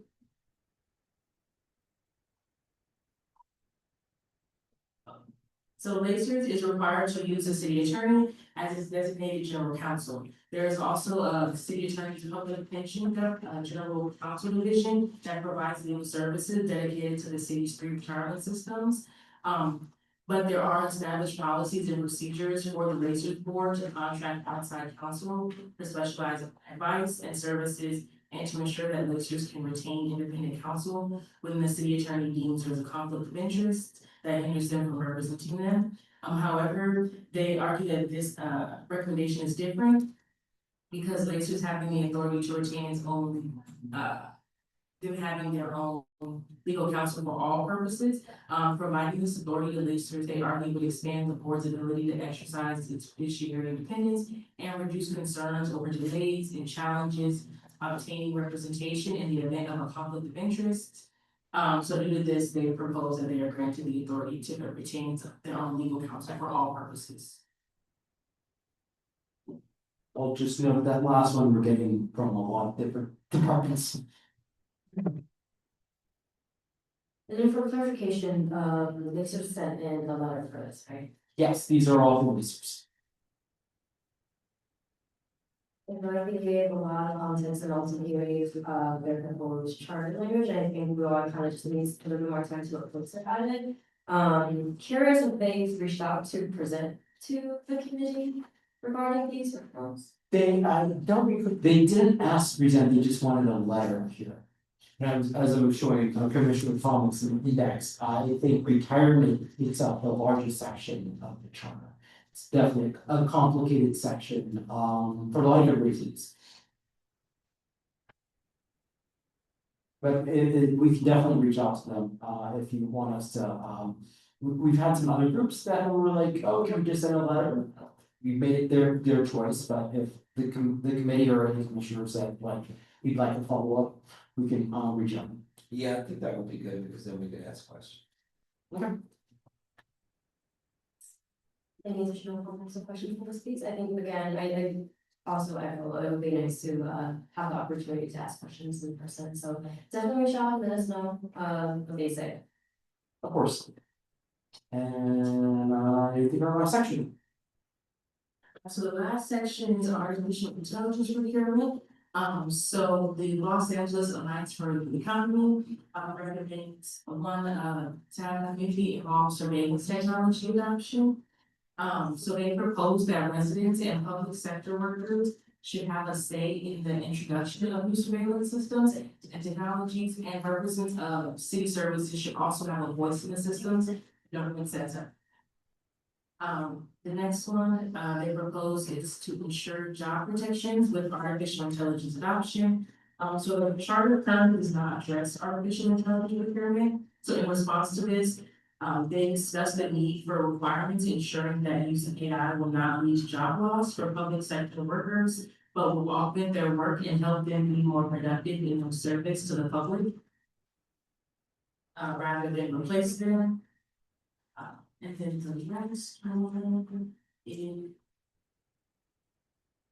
Oh, and they also provide charter language specific to number 2. And the last one is to introduce procurement standards to protect ownership of the city's data and protect the privacy of LAC residents. So they discuss without artificial intelligence procurement standards or standards in general, addressing the charter residents of LA's privacy and ownership of the city's data is at risk. So in response to this, they propose to amend section 370 of the charter to include additional requirements within the contracting process. Requiring the city to answer a set of questions before signing a contract related to AI. And some of the questions they proposed were, why is this technology needed? Are there pre-existing protections against this type of artificial intelligence taking jobs from residents? Are there pre-existing systems in place for human oversight? Has this technology been evaluated? And what is the data that this technology will obtain during this contract? I think again for this one, I know we were presented on this topic during our first committee meeting, and so I think it would be helpful to reach out to them again to see if they have any additional recommendations, or it's just these 3. It's these 3, and they sent a letter afterwards, right? Yeah, which we have. So, and they presented a little bit at Veteran Government Committee as well, just about, yeah, just about general ethics, and stuff behind artificial intelligence and just an initial, but the bulk of what they wanted to come to the commission on was procurement. That's what he said. I think it's,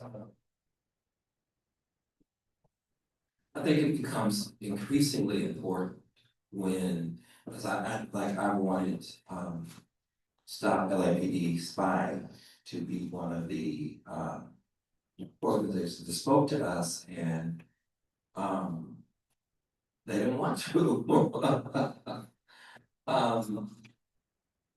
Because they don't want to, they didn't want to go on record as seeming as if they support the outcomes of the commission without knowing what they would be. So basically, not wanting us to be able to say, oh yeah, we had LAPD spying, but you know, we're not gonna deal with any of what they talk about. You know, and so they have been dealing with AI for a long time, and before it was even called artificial intelligence. What is it, not metrics policing, what's it, it's, I can't think of what it's called, but where these computers, predictive policing is what it's called. And you know, you don't have to have a computer.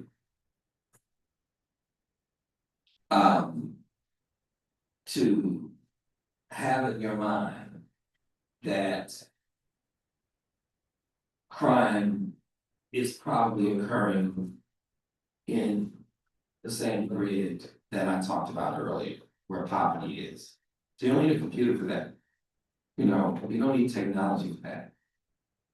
We already know that, right? And so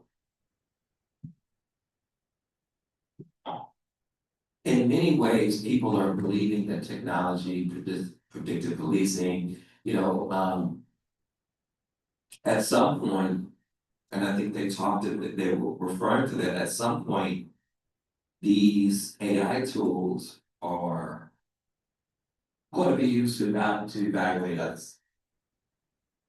Because that's what predictive technology does. It's supposed to be able to, you feed it some scenarios and it predicts what's going to happen. And so they were really, really set against governments using this technology. Because governments already have a lot of bureaucratic. It's hard for things to get moving. And maybe it should be that way, because we're dealing with human beings. As opposed to some predictive measure or some technology saying, lay off that entire department because they're not necessarily useful, based upon our analysis. You know, without ever even talking to anybody, just assuming that whatever variables were fed into it is appropriate to make a particular prediction. And so I think we really, really do need to think about this, and I know they're saying they don't want it replacing jobs, but who controls it and who says what they do with it? I mean,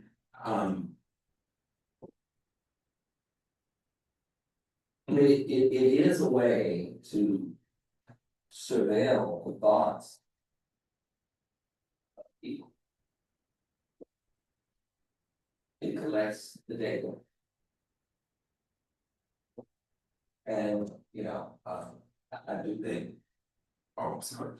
So I think that we do need some language that can be used to pump the brakes should this experiment go awry.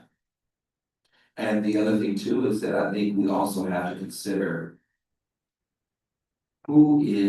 what AI companies, and I think they mentioned that,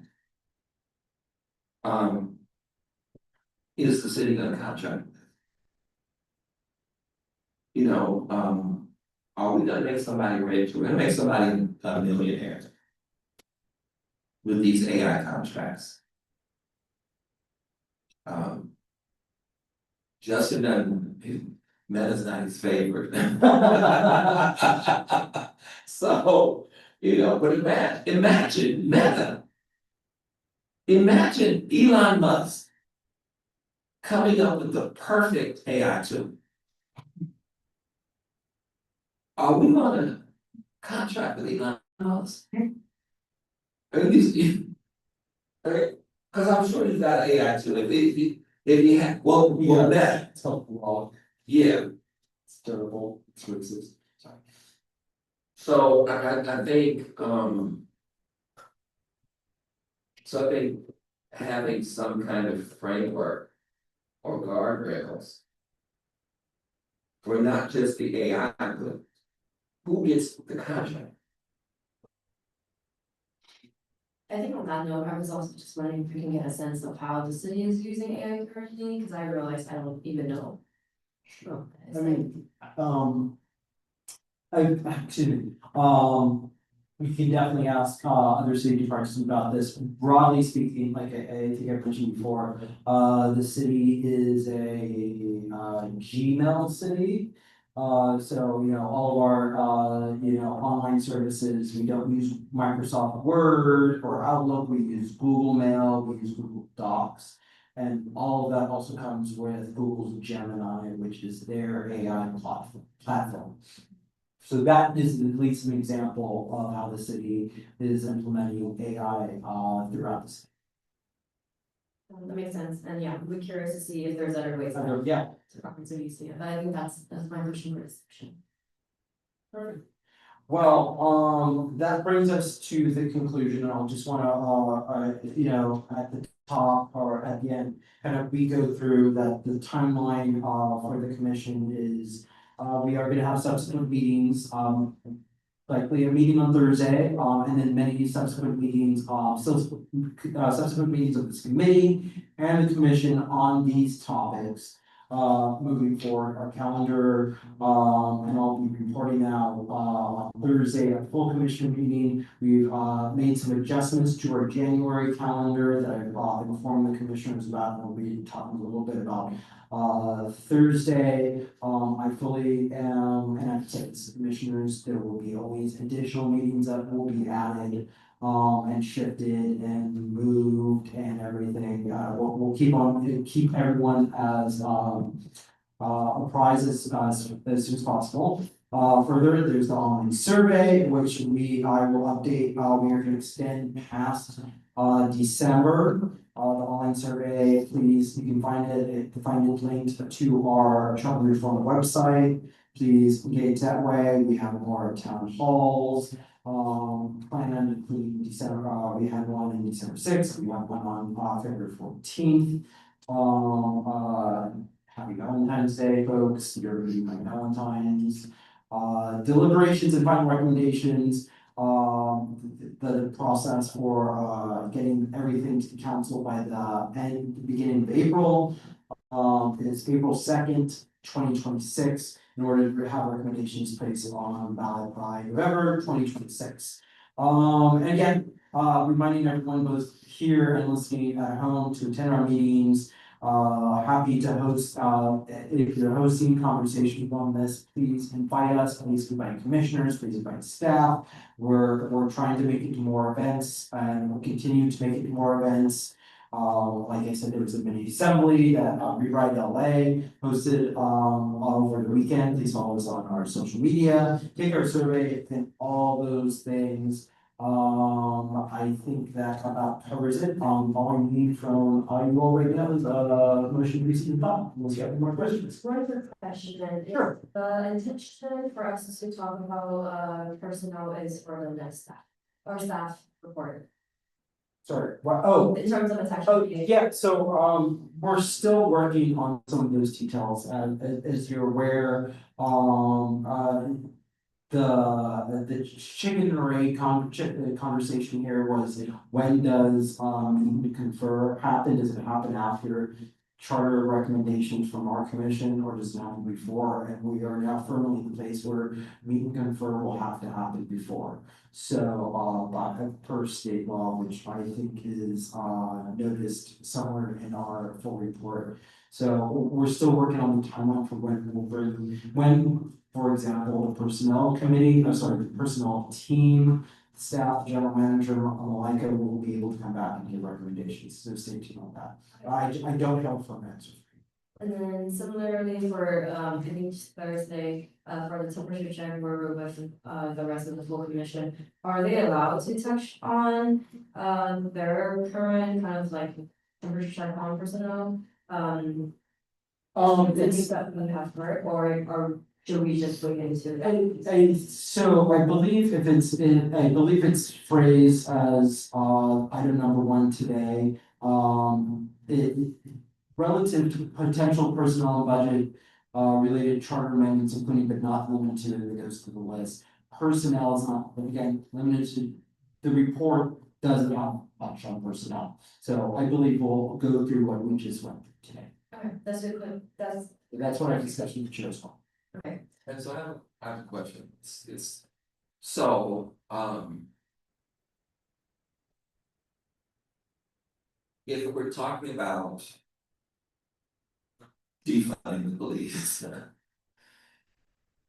then could those savings be used to pursue affordable housing or permanent housing for the unhoused? And I say that because I find it incredible that that's not come up when the mayor ran on that platform. When, what's the name of the organ, last, what's it called? What's the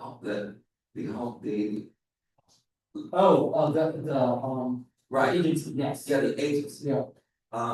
It's been disbanded, correct, or something has happened to it. It imploded, just let's example. It's lost all credibility. It's been that way with community, which is why it's important to invite community. So within the context of budget, can we pull that in? Like if we're talking about cutting the police budget, can we make the argument that we're not just taking the budget, we're reinvesting it? Is that So, you know, and do that via the chart? there are definitely sections in the charter that talk about formulas, percentages of the budget that go to different places.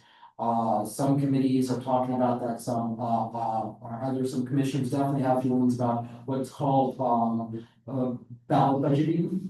Ballot box budgeting, to use that. So there are feelings on both sides. It is something that is definitely not off the table.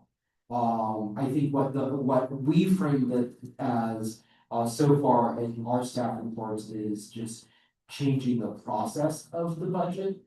And changing how it's done, be it through you know, better outreach, community outreach, 2-year processes, etc. Capital improvement program, which is a different committee, definitely has a lot of budget implications as well. So we framed it that way, but we haven't gotten specific recommendations yet that said, take that money, defund money and programming it directly into be it X, Y, or Z. So since we haven't gotten those recommendations that I'm aware of, again, if I'm correct, lots of people have our email, please use it. Let us know, but until, you know, that's why we haven't framed it. Okay, because I just think that I think those are the two biggest issues. I hear you. Housing is more under infrastructure and planning. Right. So far, you know, they've taken some measures on, you know, approaches on housing. They've gotten recommendations from folks who put in abundant housing. For now, they aren't moving forward with those recommendations. They weren't necessarily, I can't remember if they were necessarily budget recommendations. They were more about, oh, thank you. You were more than welcome to. Well, they voted For those listening on this tape. They voted to table it for the infrastructure discussion, so the planning and infrastructure committee has only gone through all of the planning reforms. In January, they're gonna go through the infrastructure reforms. One of the proposals was setting a dedicated amount of the city budget for affordable housing. So that's a conversation they'll have in January. And so they should know that we'd like to see the savings from LNPD go to that budget. I think there are conversations that overlap, so,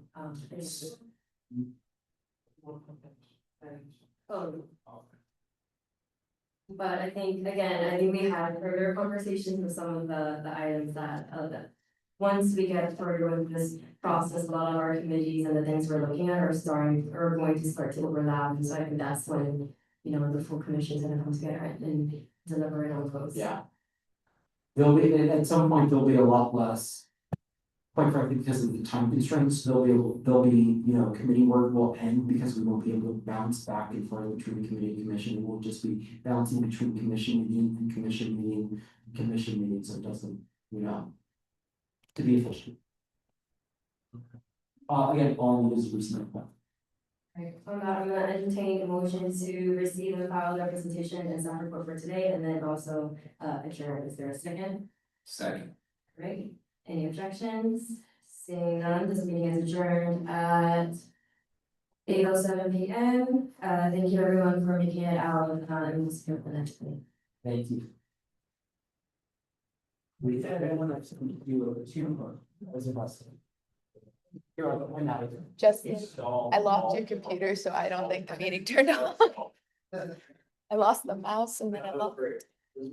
You probably went to the dead area. Yeah.